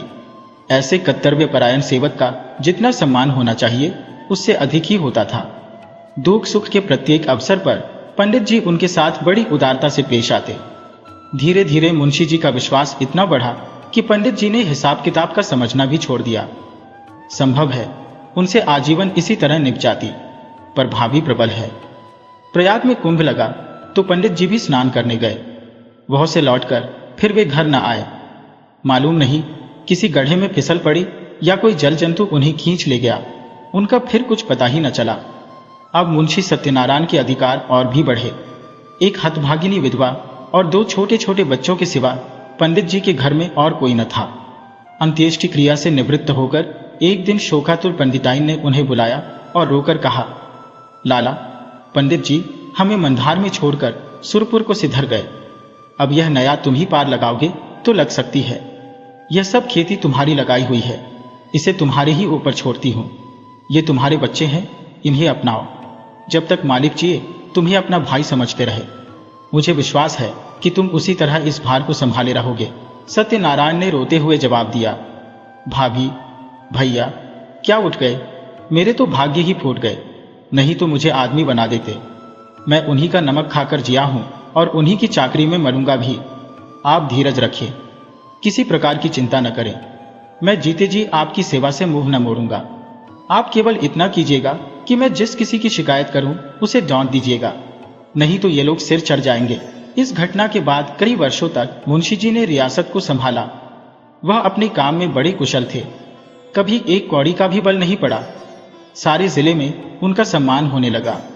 लोग पंडित जी को भूल सा गए। दरबारों और कमेटियों में वे सम्मिलित होते। जिले के अधिकारी उन्हीं को जमींदार समझते। अन्य रईसों में उनका आदर था, पर मान वृद्धि की महंगी वस्तु है और भानुकुंवरी अन्य स्त्रियों के सदृश पैसे को खूब पकड़ती। वह मनुष्य की मनोवृत्तियों से परिचित न थी। पंडित जी हमेशा लाला जी को इनाम इकराम देते रहते थे। वे जानते थे कि ज्ञान के बाद ईमान का दूसरा स्तंभ अपनी सुदशा है। इसके सिवा वे खुद भी कभी कागजों की जांच कर लिया करते थे। नाम मात्र ही को सही, पर इस निगरानी का डर जरूर बना रहता था, क्योंकि ईमान का सबसे बड़ा शत्रु अवसर है। भानुकुंवरी इन बातों को जानती न थी। अतएव अवसर तथा धनाभाव जैसे प्रबल शत्रुओं के पंजे में पड़कर मुंशी जी का ईमान कैसे बेदाग बचता। कानपुर शहर से मिला हुआ ठीक गंगा के किनारे एक बहुत आजाद और उपजाऊ गांव था। पंडित जी इस गांव को लेकर नदी किनारे पक्का घाट, मंदिर, बाग, मकान आदि बनवाना चाहते थे, पर उनकी यह कामना सफल ना हो सकी। संयोग से अब यह गांव बिकने लगा। उनके जमींदार एक ठाकुर साहब थे, किसी फौजदारी के मामले में फंसे हुए थे। मुकदमा लड़ने के लिए रुपये की चाह थी। मुंशी जी ने कचहरी में यह समाचार सुना। छटपट मोल तोल हुआ, दोनों तरफ गरज थी। सौदा पटने में देर न लगी, बहनामा लिखा गया। रजिस्ट्री हुई। रुपये मौजूद न थे, पर शहर में साख थी। एक महाजन के यहाँ से 30,000 रुपये मनवाए गए और ठाकुर साहब को नजर किए गए। हाँ, कामकाज की आसानी के ख्याल से यह सब लिखा पढ़ी मुंशी जी ने अपने ही नाम की, क्योंकि मालिक के लड़के अभी नाबालिग थे। उनके नाम से लेने में बहुत झंझट होती और विलंब होने से शिकार हाथ से निकल जाता। मुंशी जी बैनामा लिए असीम आनंद में मग्न भानुकुंवरी के पास आए, पर्दा कराया और यह शुभ समाचार सुनाया। भानुकुंवरी ने सजल नेत्रों से उनको धन्यवाद दिया। पंडित जी के नाम पर मंदिर और घाट बनवाने का इरादा पक्का हो गया। मुंशी जी दूसरे ही दिन उस गांव में आए। आसामी नजराने लेकर नए स्वामी के स्वागत को हाजिर हुए। शहर के रईसों की दावत हुई। लोगों के नावों पर बैठकर गंगा की खूब सैर की। मंदिर आदि बनवाने के लिए आबादी से हटकर रमणीक स्थान चुना गया। यद्यपि इस गांव को अपने नाम लेते समय मुंशी जी के मन में कपट का भाव न था, तथापि 2-4 दिन में ही उनका अंकुर जम गया और धीरे धीरे बढ़ने लगा। मुंशी जी इस गांव के आय व्यय का हिसाब अलग रखते और अपने स्वामिनों को उसका ब्यौरा समझाने की जरूरत न समझते। भानुकुंवरी इन बातों में दखल देना उचित न समझती थी, पर दूसरे कारिंदों से बातें सुन सुनकर उसे शंका होती थी कि कहीं मुंशी जी दगा तो न देंगे। अपने मन का भाव मुंशी से छिपाती थी, इस ख्याल से कि कहीं कारिंदों ने उन्हें हानि पहुंचाने के लिए यह षड्यंत्र न रचा हो। इस तरह कई साल गुजर गए। अब उस कपट के अंकुर ने वृक्ष का रूप धारण किया। भानुकुंवरी को मुंशी जी के उस मार्ग के लक्षण दिखाई देने लगे। उधर मुंशी जी के मन ने कानून से नीति पर विजय पाई।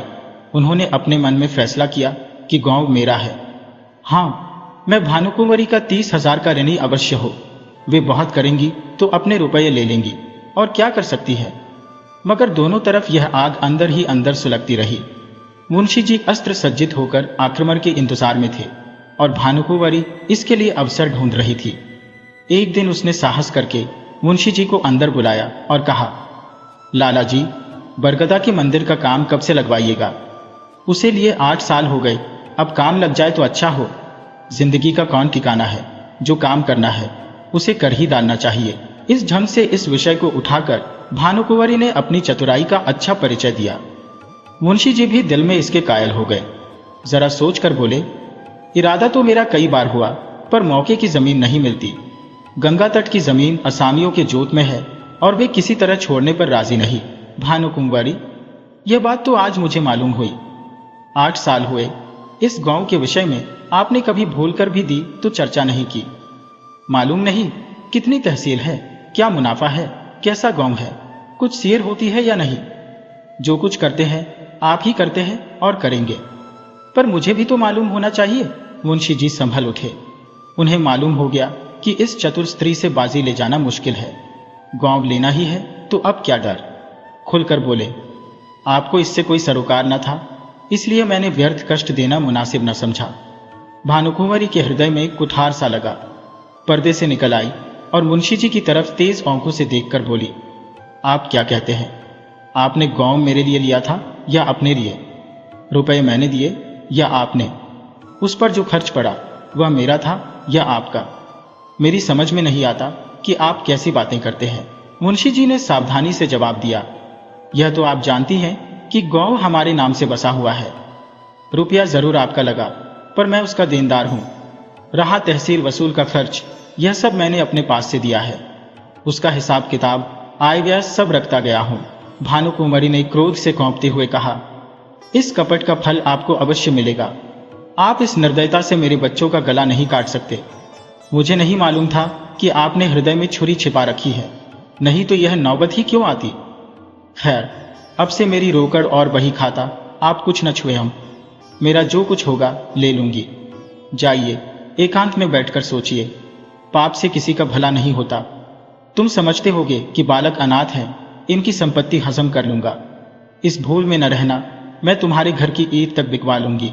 यह कहकर भानुकुंवरी फिर पर्दे की आड़ में आ बैठी और रोने लगी। स्त्रियों क्रोध के बाद किसी न किसी बहाने रोया करती है। लाला साहब को कोई जवाब न सूझा। यहाँ से उठाए और दफ्तर जाकर कागज उलट पलट करने लगे, पर भानुकुंवरी भी उनके पीछे पीछे दफ्तर में पहुंची और डोंट कर बोली, मेरा कोई कागज मत छूना, नहीं तो बुरा होगा। तुम विषैले सांप हो, मैं तुम्हारा मुंह नहीं देखना चाहती। मुंशी जी कागजों में कुछ काट छौट करना चाहते थे, पर विवश हो गए। खजाने की कुंजी निकालकर फेंक दी, बही खाते पटक दिए, किवाड़ धड़ाके से बंद किए और हवा की तरह सन्न से निकल गए। कपट में हाथ तो डाला, पर कपट मंत्र न जाना। दूसरे कारिंदों ने यह कैफियत सुनी तो फूले न समाये। मुंशी जी के सामने उनकी दाल न गलने पाती। भानुकुंवरी के पास आकर वे आग पर तेल छिड़कने लगे। सब लोग इस विषय में सहमत थे कि मुंशी सत्यनारायण ने विश्वासघात किया है। मालिक का नमक उनकी हड्डियों से फूट फूट कर निकलेगा। दोनों ओर से मुकदमेबाजी की तैयारियां होने लगी। एक तरफ न्याय का शरीर था, दूसरी ओर न्याय की आत्मा। प्रकृति का पुरुष से लड़ने का साहस हुआ। भानुकुंवरी ने लाला छक्कन लाल से पूछा, हमारा वकील कौन है?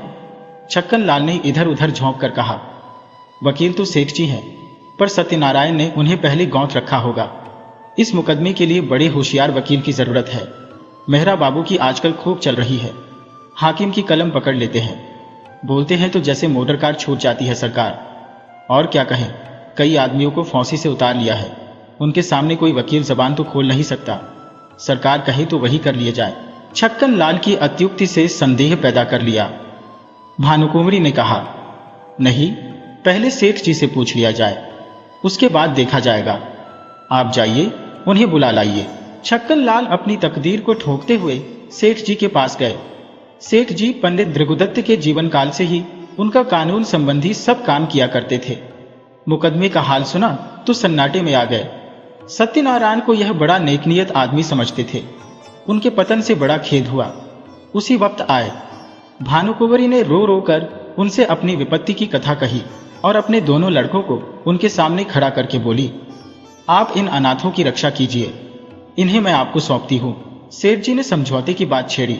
बोले, आपस की लड़ाई अच्छी नहीं भानुकुंवरी, अन्याय के साथ लड़ना ही अच्छा है।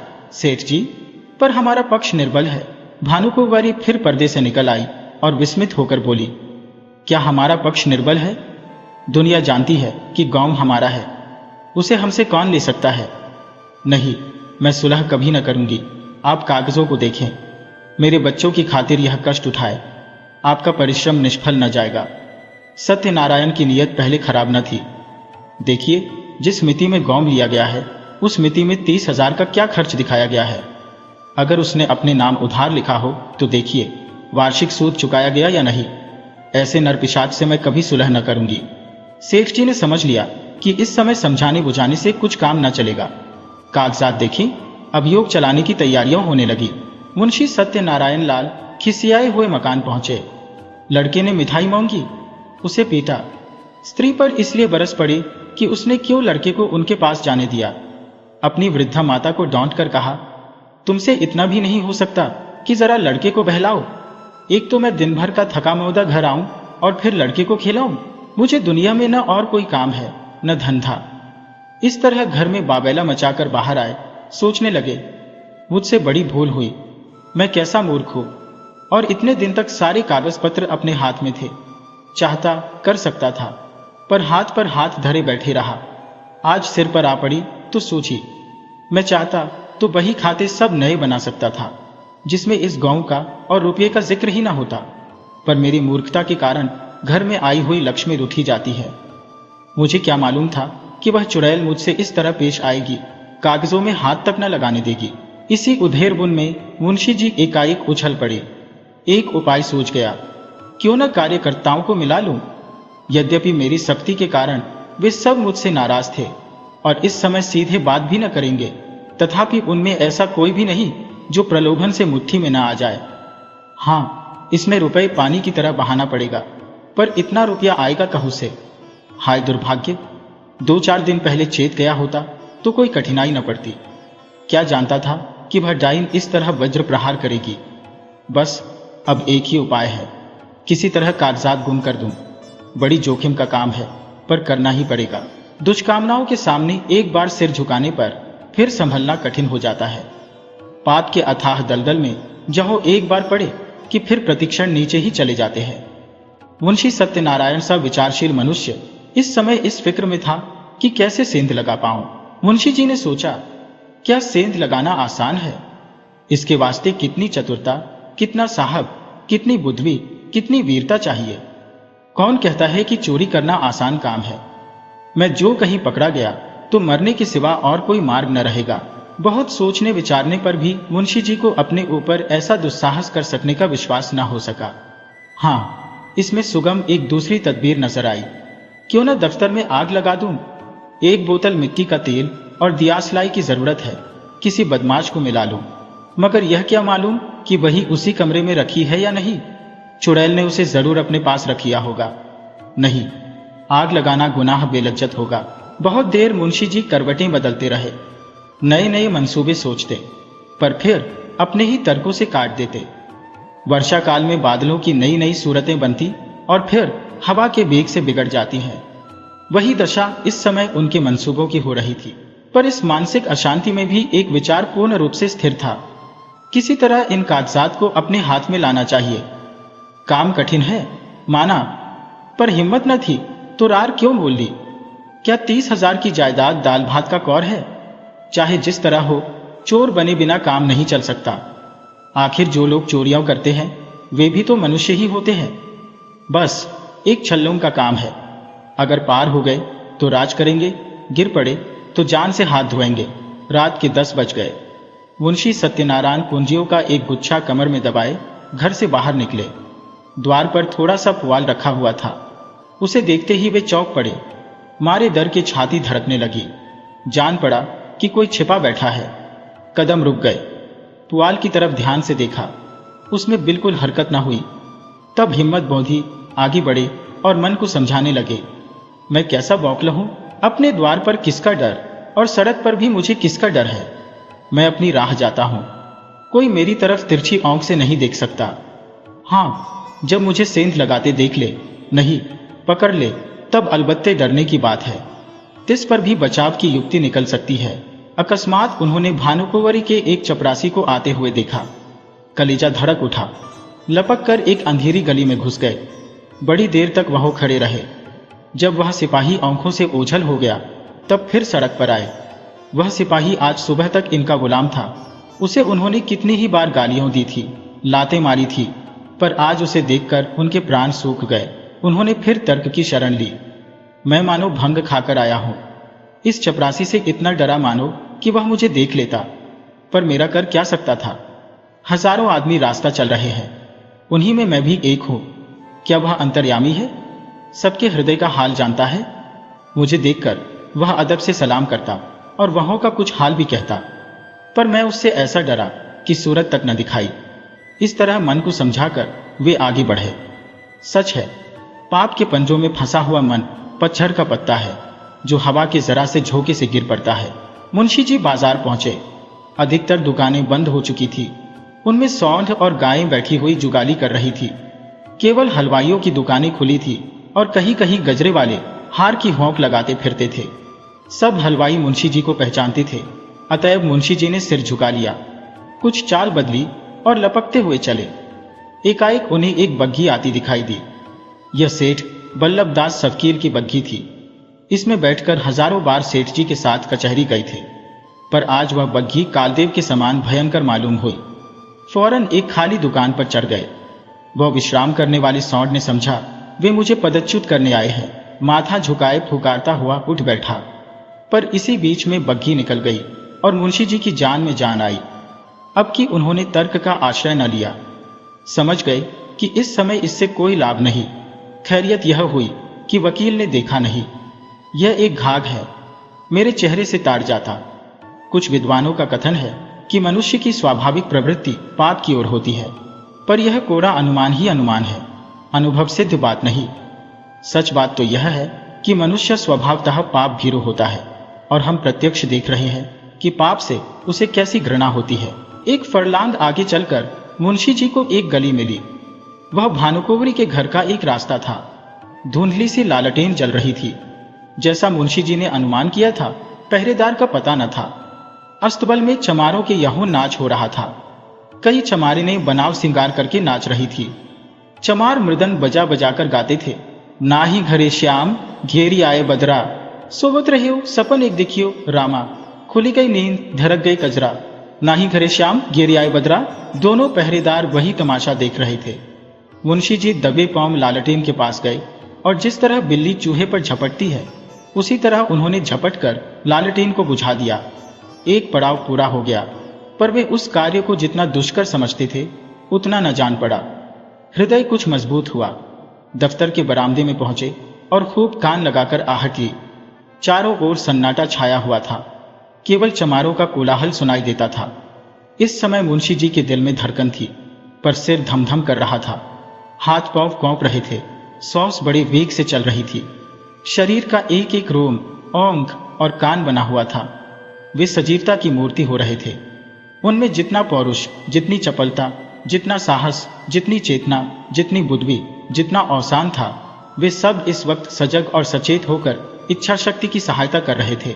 दफ्तर के दरवाजे पर वही पुराना ताला लगा हुआ था। इसकी कुंजी आज बहुत तलाश करके वे बाजार से लाए थे। ताला खुल गया। किवाड़ों ने बहुत दबी जबान से प्रतिरोध किया। इस पर किसी ने ध्यान न दिया। मुंशी जी दफ्तर में दाखिल हुए। भीतर चिराग जल रहा था। मुंशी जी को देखकर उसने एक दफे सिर हिलाया, मानो उन्हें भीतर आने से रोका।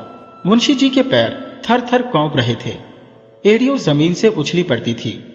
पाप का बोझ उन्हें असह्य था। पल भर में मुंशी जी ने बहियों को उलटा पलटा। लिखावट उनकी आंखों में तैर रही थी। इतना अवकाश काहू था कि जरूरी कागजात छौंट लेते। उन्होंने सारी बहियों को समेटकर एक गट्ठर बनाया और सिर पर रखकर तीर के समान कमरे के बाहर निकल आए। उस पाप की गठरी को लादे हुए वह अंधेरी गली से गायब हो गए। तंग, अंधेरी, दुर्गंधपूर्ण कीचड़ से भरी हुई गलियों में वे नंगे पांव स्वार्थ, लोभ और कपट का बोझ लिए चले जाते थे। मानो पापमय आत्मा नरक की नालियों में बही चली जाती थी। बहुत दूर तक भटकने के बाद वे गंगा किनारे पहुंचे। जिस तरह कलुषित हृदयों में कहीं कहीं धर्म का धुंधला प्रकाश रहता है, उसी तरह नदी की काली सतह पर तारे झिलमिला रहे थे। तट पर कई साधु धोनी जमाए पड़े थे। ज्ञान की ज्वाला मन की जगह बाहर दहक रही थी। मुंशी जी ने अपना गट्ठर उतारा और चादर से खूब मजबूत बांधकर बलपूर्वक नदी में फेंक दिया। सोती हुई लहरों में कुछ हलचल हुई और फिर सन्नाटा हो गया। मुंशी सत्यनारायण लाल के घर में दो स्त्रियां थी, माता और पत्नी। वे दोनों अशिक्षिता थी। तिस पर भी मुंशी जी को गंगा में डूब मरने या कहीं भाग जाने की जरूरत न होती थी। न वे बॉडी पहनती थी, न मोजे जूते, न हारमोनियम पर गा सकती थी। यहां तक कि उन्हें साबुन लगाना भी न आता था। हेयर पिन, ब्रूचेज, जैकेट आदि परमावश्यक चीजों का तो नाम ही नहीं सुना था। बहू में आत्मसम्मान जरा भी नहीं था, न सास में आत्मगौरव का जोश। बहू अब तक सास की घुड़कियों भीगी बिल्ली की तरह सह लेती थी। हाँ मूर्खे, सास को बच्चे के नहलाने धुलाने, यहां तक कि घर में झाड़ू देने से भी घृणा न थी। हाँ ज्ञानांधे, बहू स्त्री क्या थी, मिट्टी का लोंदा थी। एक पैसे की जरूरत होती तो सास से मौकती। सारांश यह कि दोनों स्त्रियां अपने अधिकारों से बेखबर अंधकार में पड़ी हुई पशुवत जीवन व्यतीत करती थी। ऐसी फूहड़ थी कि रोटियां भी अपने हाथों से बना लेती थी। कंजूसी के मारे दालमोट, समोसे कभी बाजार से न मंगाती। आगरे वाले की दुकान की चीजें खाई होती तो उनका मजा जानती। बुढ़िया खूसट दवा दर्पण भी जानती थी। बैठी बैठी घास पात कूटा करती। मुंशी जी ने माँ के पास जाकर कहा, अम्मा अब क्या होगा? भानुकुंवरी ने मुझे जवाब दे दिया। माता ने घबराकर पूछा, जवाब दे दिया? मुंशी, हाँ बिल्कुल बेकसूर। माता, क्या बात हुई? भानुकुंवरी का मिजाज तो ऐसा न था। मुंशी, बात कुछ न थी। मैंने अपने नाम से जो गौम लिया था उसे मैंने अपने अधिकार में कर लिया। कल मुझसे और उनसे साफ साफ बातें हुई। मैंने कह दिया कि गौम मेरा है, मैंने अपने नाम से लिया है, उसमें तुम्हारा कोई इजारा नहीं। बस बिगड़ गई। जो मुंह में आया बकती रही। उसी वक्त मुझे निकाल दिया और धमका कर कहा, मैं तुमसे लड़कर अपना गौम ले लूंगी। अब आज ही उनकी तरफ से मेरे ऊपर मुकदमा दायर होगा। मगर इससे होता क्या है? गौम मेरा है, उस पर मेरा कब्जा है। एक नहीं 1000 मुकदमे चलाएं, डिग्री मेरी होगी। माता ने बहू की तरफ मर्मांतक दृष्टि से देखा और बोली, क्यों भैया, वह गौम लिया तो था तुमने उन्हीं के रुपए से और उन्हीं के वास्ते। मुंशी, लिया था तब लिया था। अब मुझसे ऐसा आबाद और मालदार गांव नहीं छोड़ा जाता। वह मेरा कुछ नहीं कर सकती, मुझसे अपना रुपया भी नहीं ले सकती। 150 गांव तो है, तब भी हवस नहीं मानती। माना बेटा, किसी के धन ज्यादा होता है तो वह उसे फेंक थोड़े ही देता है। तुमने अपनी नीयत बिगाड़ी, यह अच्छा काम नहीं किया। दुनिया तुम्हें क्या कहेगी, और दुनिया चाहे कहे या न कहे, तुमको भला ऐसा करना चाहिए कि जिसकी गोद में इतने दिन पले, जिसका इतने दिनों तक नमक खाया, अब उसी से दगा करो। नारायण ने तुम्हें क्या नहीं दिया? मजे से खाते हो, पहनते हो, घर में नारायण का दिया 4 पैसा है, बाल बच्चे हैं, और क्या चाहिए? मेरा कहना मानो, इस कलंक का टीका अपने माथे न लगाओ। यह अपजस मत लो। बरकत अपनी कमाई में होती है, हराम की कौड़ी कभी नहीं पलती। मुंशी, ऐसी बातें बहुत सुन चुका हूं। दुनिया उन पर चलने लगे तो सारे काम बंद हो जाए। मैंने इतने दिनों इनकी सेवा की, मेरी ही बदौलत ऐसे ऐसे 4-5 गांव बढ़ गए। जब तक पंडित जी थे, मेरी नीयत का मान था। मुझे औंख में धूल डालने की जरूरत न थी, वे आप ही मेरी खातिर कर दिया करते थे। उन्हें मरे 8 साल हो गए, मगर मुसम्मात की एक बीड़े पान की कसम खाता हूं। मेरी जात से उनको हजारों रुपये मासिक की बचत होती थी। क्या उनको इतनी भी समझ न थी कि यह बेचारा जो इतनी ईमानदारी से मेरा काम करता है, इस नफे में कुछ उसे भी मिलना चाहिए? यह कहकर न दो, इनाम कहकर दो, किसी तरह दो तो। मगर वे तो समझती थी कि मैंने इसे 20 रुपये महीने पर मोल ले लिया है। मैंने 8 साल तक सब किया, अब क्या इसी 20 रुपये में गुलामी करता रहूं और अपने बच्चों को दूसरों का मुंह ताकने के लिए छोड़ जाऊं? अब मुझे यह अवसर मिला है, इसे क्यों छोड़ूं? जमींदारी की लालसा लिए हुए क्यों मरो? जब तक जीऊंगा खुद खाऊंगा। मेरे पीछे मेरे बच्चे चैन उड़ाएंगे। माता की आंखों में आंसू भर आए। बोली, बेटा, मैंने तुम्हारे मुंह से ऐसी बातें कभी नहीं सुनी थी। तुम्हें क्या हो गया है? तुम्हारे आगे बाल बच्चे हैं, आग में हाथ न डालो। बहू ने सास की ओर देखकर कहा, हमको ऐसा धन न चाहिए, हम अपनी दाल रोटी में मग्न हैं। मुंशी, अच्छी बात है, तुम लोग रोटी दाल खाना, गाढ़ा पहनना, मुझे अब हलवे पूरी की इच्छा है। माता, यह अधर्म मुझसे न देखा जाएगा, मैं गंगा में डूब मरूंगी। पत्नी, तुम्हें यह सब कौंथा बोना है तो मुझे मायके पहुंचा दो, मैं अपने बच्चों को लेकर इस घर में न रहूंगी। मुंशी ने झुंझलाकर कहा, तुम लोगों की बुद्धि तो भाव खा गई है।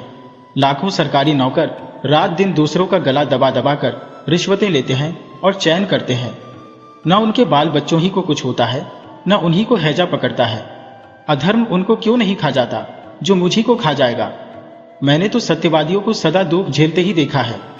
मैंने जो कुछ किया है सुख लूटूंगा। तुम्हारे मन में जो आए करो। प्रातः काल दफ्तर खुला तो कागजात सब गायब थे। मुंशी छक्कन लाल बौखलाए से घर में गए और मालकिन से पूछा, कागजात आपने उठवा लिए हैं? भानुकुंवरी ने कहा, मुझे क्या खबर, जहां आपने रखे होंगे वहीं होंगे। फिर सारे घर में खलबली पड़ गई, पहरेदारों पर मार पड़ने लगी। भानुकुंवरी को तुरंत मुंशी सत्यनारायण पर संदेह हुआ, मगर उनकी समझ में छक्कन लाल की सहायता के बिना यह काम होना असंभव था। पुलिस में रपट हुई, एक ऊंचा नाम निकालने के लिए बुलाया गया। मौलवी साहब ने कुर्रा फेंका। ओझा ने बताया, यह किसी पुराने बैरी का काम है। मौलवी साहब ने फरमाया, किसी घर के भेदिये ने यह हरकत की है। शाम तक यह दौड़ धूप रही। फिर यह सलाह होने लगी कि इन कागजातों के बगैर मुकदमा कैसे चले। पक्ष तो पहले से ही निर्बल था, जो कुछ बल था वह इसी बही खाते का था। अब तो सबूत भी हाथ से गए, दावे में कुछ जान ही न रही। मगर भानुकुंवरी ने कहा, बला से हार जाएंगे, हमारी चीज कोई छीन ले तो हमारा धर्म है कि उससे यथाशक्ति लड़े, हार कर बैठना कायरों का काम है। सेठ जी, वकील को इस दुर्घटना का समाचार मिला तो उन्होंने भी यही कहा कि अब दावे में जरा भी जान नहीं है, केवल अनुमान और तर्क का भरोसा है।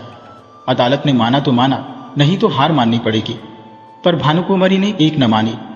लखनऊ और इलाहाबाद से 2 होशियार बैरिस्टर बुलाए। मुकदमा शुरू हो गया।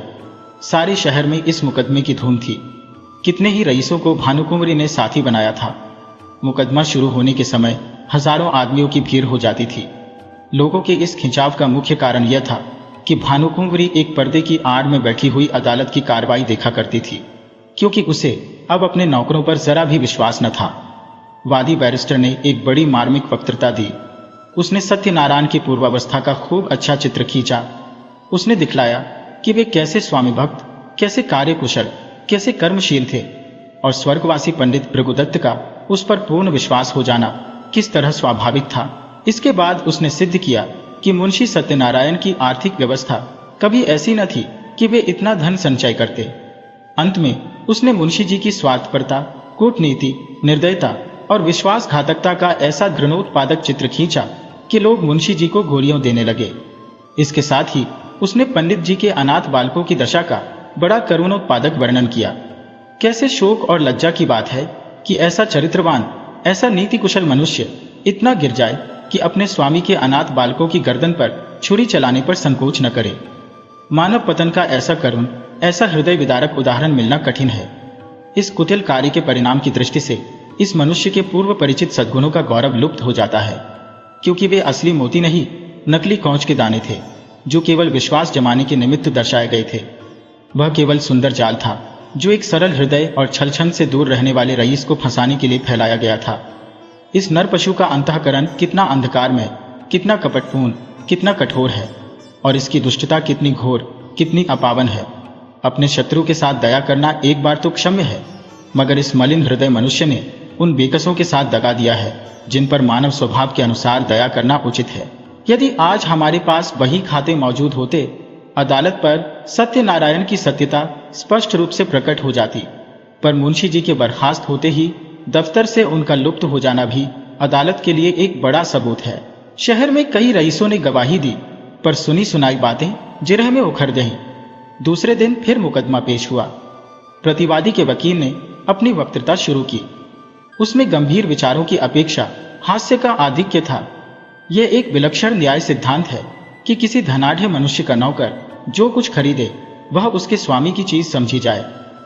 इस सिद्धांत के अनुसार हमारी गवर्नमेंट को अपने कर्मचारियों की सारी संपत्ति पर कब्जा कर लेना चाहिए। यह स्वीकार करने में हमको कोई आपत्ति नहीं कि हम इतने रुपयों का प्रबंध न कर सकते थे, और यह धन हमने स्वामी ही से ऋण लिया, पर हमसे ऋण चुकाने का कोई तकाजा न करके वह जायदाद ही मांगी जाती है। यदि हिसाब की कागजात दिखलाए जाए तो वे साफ बता देंगे कि मैं सारा ऋण दे चुका। हमारी मित्र ने कहा कि ऐसी अवस्था में बहियों का गुम हो जाना भी अदालत के लिए एक सबूत होना चाहिए। मैं भी उनकी युक्ति का समर्थन करता हूँ। यदि मैं आपसे ऋण लेकर अपना विवाह करूं, तो क्या मुझसे मेरी नवविवाहित वधू को छीन लेंगे? हमारे सुयोग मित्र ने हमारे ऊपर अनाथों के साथ दगा करने का दोष लगाया है। अगर मुंशी सत्यनारायण की नीयत खराब होती तो उनके लिए सबसे अच्छा अवसर वह था जब पंडित भृगुदत्त का स्वर्गवास हुआ था। इतने विलंब की क्या जरूरत थी? यदि आप शेर को फंसाकर उसके बच्चे को उसी वक्त नहीं पकड़ लेते, उसे बढ़ने और सबल होने का अवसर देते हैं, तो मैं आपको बुद्धिमान न कहूंगा। यथार्थ बात यह है कि मुंशी सत्यनारायण ने नमक का जो कुछ हक था वह पूरा कर दिया। 8 वर्ष तक तन मन से स्वामी की संतान की सेवा की। आज उन्हें अपनी साधुता का जो फल मिल रहा है वह बहुत ही दुखजनक और हृदय विदारक है। इसमें भानुकुंवरी का दोष नहीं। वे एक गुण संपन्न महिला है, मगर अपनी जाति के अवगुण उनमें भी विद्यमान है। ईमानदार मनुष्य स्वभावतः स्पष्ट भाषी होता है। उसे अपनी बातों में नमक मिर्च लगाने की जरूरत नहीं होती। यही कारण है कि मुंशी जी के मृदुभाषी माताहतों को उन पर आक्षेप करने का मौका मिल गया। इस दावे की जड़ केवल इतनी ही है और कुछ नहीं।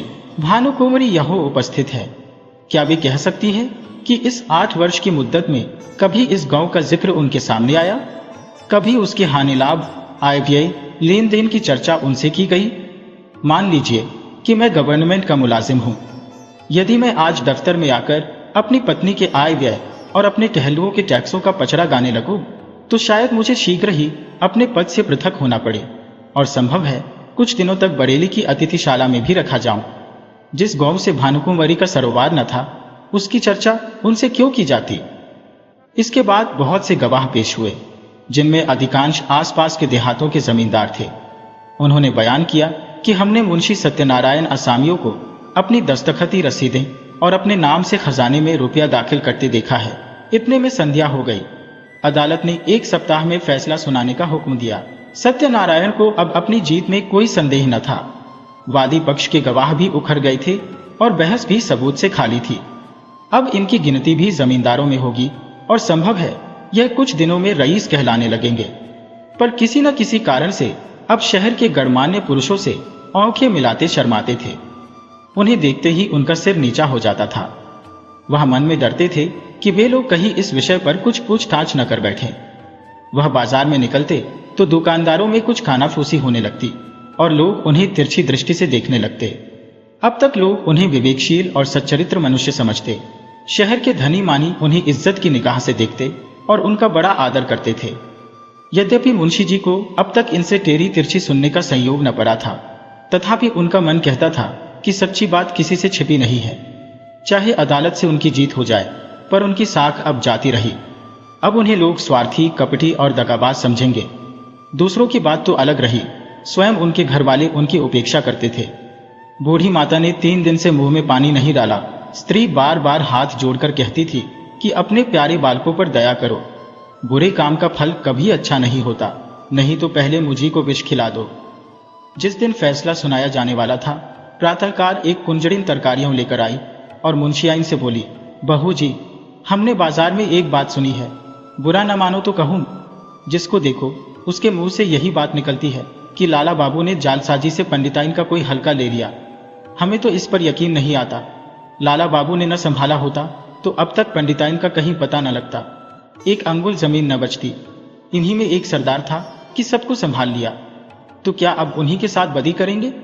अरे बहू, कोई कुछ साथ लाया है कि ले जाएगा? यही नेक बदी रह जाती है।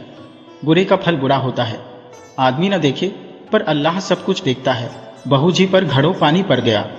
जी चाहता था कि धरती फट जाती तो उसमें समा जाती। स्त्रियों स्वभावतः लज्जावती होती है, उनमें आत्माभिमान की मात्रा अधिक होती है। निंदा अपमान उनसे सहन नहीं हो सकता है। सिर झुकाए हुए बोली, बुआ, मैं इन बातों को क्या जानूं? मैंने तो आज ही तुम्हारे मुंह से सुनी है। कौन सी तरकारियां है? मुंशी सत्यनारायण अपने कमरे में लेटे हुए कुंजड़िन की बातें सुन रहे थे। उसके चले जाने के बाद आकर स्त्री से पूछने लगे, यह शैतान की खाला क्या कह रही थी? स्त्री ने पति की ओर से मुंह फेर लिया और जमीन की ओर ताकते हुए बोली, क्या तुमने नहीं सुना? तुम्हारा गुणगान कर रही थी। तुम्हारे पीछे देखो, किस किस के मुंह से ये बातें सुननी पड़ती है और किस किस से मुंह छिपाना पड़ता है। मुंशी जी अपने कमरे में लौट आए। स्त्री को कुछ उत्तर नहीं दिया। आत्मा लज्जा से परास्त हो गई। जो मनुष्य सदैव सर्व सम्मानित रहा हो, जो सदा आत्माभिमान से सिर उठाकर चलता रहा हो, जिसकी सुकृति की सारे शहर में चर्चा होती हो, वह कभी सर्वथा लज्जा शून्य नहीं हो सकता। लज्जा कुपट की सबसे बड़ी शत्रु है। कुवासनाओं के भ्रम में पड़कर मुंशी जी ने समझा था, मैं इस काम को ऐसी गुप्त रीति से पूरा कर ले जाऊंगा कि किसी को कानो कान खबर न होगी। पर उनका यह मनोरथ सिद्ध न हुआ। बाधाएं नम आ खड़ी हुई। उनके हटाने में उन्हें बड़े दुस्साहस से काम लेना पड़ा, पर यह भी उन्होंने लज्जा से बचने के निमित्त किया, जिसमें यह कोई न कहे कि अपनी स्वामिनी को धोखा दिया। इतना यत्न करने पर भी निंदा से न बच सके। बाजार का सौदा बेचने वालियों भी अब अपमान करती है। कुवासनाओं से दबी हुई लज्जा शक्ति इस कड़ी चोट को सहन न कर सकी। मुंशी जी सोचने लगे, अब मुझे धन संपत्ति मिल जाएगी, ऐश्वर्यवान हो जाऊंगा, परंतु निंदा से मेरा पीछा न छूटेगा। अदालत का फैसला मुझे लोक निंदा से न बचा सकेगा। ऐश्वर्य का फल क्या है? मान और मर्यादा। उसे हाथ धो बैठा तो ऐश्वर्य को लेकर क्या करूंगा? चित्त की शक्ति खोकर, लोक लज्जा सहकर, जन समुदाय में नीच बनकर और अपने घर में कलह का बीज बोकर यह संपत्ति मेरे किस काम आएगी? और यदि वास्तव में कोई न्याय शक्ति हो और वह मुझे इस कुकृत्य का दंड दे, तो मेरे लिए सिवा मुख में कालिक लगाकर निकल जाने के और कोई मार्ग न रहेगा। सत्यवादी मनुष्य पर कोई विपत्ति पड़ती है तो लोग उनके साथ सहानुभूति करते हैं। दुष्टों की विपत्ति लोगों के लिए व्यंग्य की सामग्री बन जाती है। उस अवस्था में ईश्वर अन्यायी ठहराया जाता है, मगर दुष्टों की विपत्ति ईश्वर के न्याय को सिद्ध करती है। परमात्मन, इस दुर्दशा से किसी तरह मेरा उद्धार करो। क्यों न जाकर मैं भानुकुंवरी के पैरों पर गिर पड़ूं और विनय करूं कि यह मुकदमा उठा लो। शोक, पहले यह बात मुझे क्यों न सोची? अगर कल तक मैं उनके पास चला गया होता तो बात बन जाती, पर अब क्या हो सकता है? आज तो फैसला सुनाया जाएगा। मुंशी जी देर तक इसी विचार में पड़े रहे, पर कुछ निश्चय न कर सके कि क्या करें। भानुकुंवरी को भी विश्वास हो गया कि अब गांव हाथ से गया। बेचारी हाथ मल कर रह गई। रात भर उसे नींद न आई। रह रहकर मुंशी सत्यनारायण पर क्रोध आता था। हाय पापी, ढोल बजाकर मेरा 50,000 का माल लिए जाता है और मैं कुछ नहीं कर सकती। आजकल के न्याय करने वाले बिल्कुल ओंख के अंधे हैं। जिस बात को सारी दुनिया जानती है उसमें भी उनकी दृष्टि नहीं पहुंचती। बस दूसरों को ओंखों से देखते हैं। कोरे कागजों के गुलाम है। न्याय वह है जो दूध का दूध, पानी का पानी कर दे। यह नहीं कि खुद ही कागजों के धोखे में आ जाए, खुद ही पाखंडियों के जाल में फंस जाए। इसी से तो ऐसी छली, कपटी, दगाबाज और दुरात्माओं का साहस बढ़ गया है। खैर, गांव जाता है तो जाए, लेकिन सत्यनारायण, तुम शहर में कहीं मुंह दिखाने के लायक भी न रहे। इस ख्याल से भानुकुंवरी को कुछ शांति हुई। शत्रु की हानि मनुष्य को अपने लाभ से भी अधिक प्रिय होती है। मानव स्वभाव ही कुछ ऐसा है। तुम हमारा एक गांव ले गए, नारायण चाहेंगे तो तुम भी इससे सुख न पाओगे। तुम आप नरक की आग में जलोगे, तुम्हारे घर में कोई दिया जलाने वाला न रह जाएगा। फैसले का दिन आ गया। आज इजलास में बड़ी भीड़ थी। ऐसे ऐसे महानुभाव उपस्थित थे जो बगुलों की तरह अफसरों की बधाई और विदाई के अवसरों ही में नजर आया करते हैं। वकीलों और मुख्तारों की पलटन भी जमा थी। नियत समय पर जज साहब ने इजलास सुशोभित किया। विस्तृत न्याय भवन में सन्नाटा छा गया। अहलमद ने संदूक से तजवीज निकाली। लोग उत्सुक होकर एक एक कदम और आगे खिसक गए। जज ने फैसला सुनाया। मुद्दई का दावा खारिज। दोनों पक्ष अपना अपना खर्च सह लें। यद्यपि फैसला लोगों के अनुमान के अनुसार ही था, तथापि जज के मुंह से उसे सुनकर लोगों में हलचल सी मच गई। उदासीन भाव से फैसले पर आलोचनाएं नम करते हुए लोग धीरे धीरे कमरे से निकलने लगे। एकाएक भानुकुंवरी घूंघट निकाले इजलास पर आकर खड़ी हो गई। जाने वाले लौट पड़े। जो बाहर निकल गए थे दौड़ कर आ गए और कौतूहल पूर्वक भानुकुंवरी की तरफ ताकने लगे।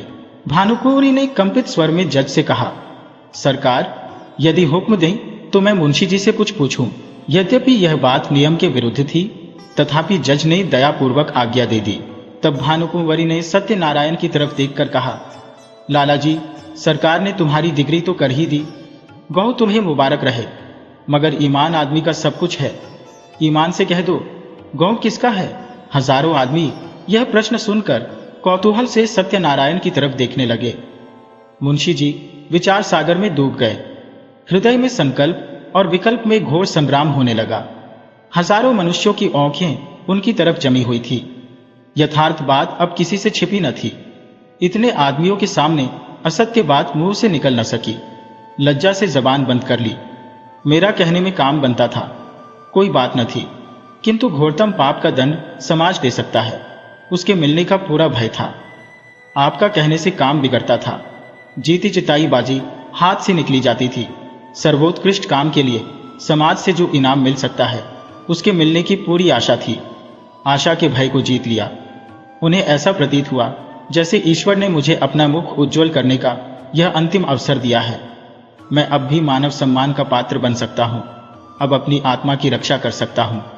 उन्होंने आगे बढ़कर भानुकुंवरी को प्रणाम किया और कौपते हुए स्वर से बोले, आपका हजारों मनुष्यों के मुंह से एक गगन स्पर्शी ध्वनि निकली, सत्य की जय। जज ने खड़ी होकर कहा, यह कानून का न्याय नहीं, ईश्वरीय न्याय है।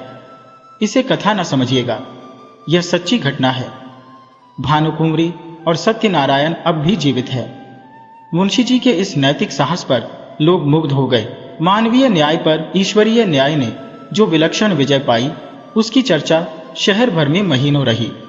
भानुकुंवरी मुंशी जी के घर गई, उन्हें मना कर लाई, फिर अपना सारा कारोबार उन्हें सौंपा और कुछ दिनों उपरांत यह गांव उन्हीं के नाम हिब्बा कर दिया। मुंशी जी ने भी उसे अपने अधिकार में रखना उचित न समझा, कृष्णार्पण कर दिया। अब इसकी आमदनी दीन दुखियों और विद्यार्थियों की सहायता में खर्च होती।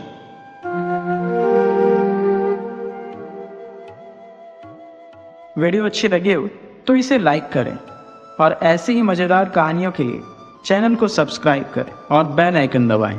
ज़्यादा से ज़्यादा अपने दोस्तों को शेयर करें। धन्यवाद।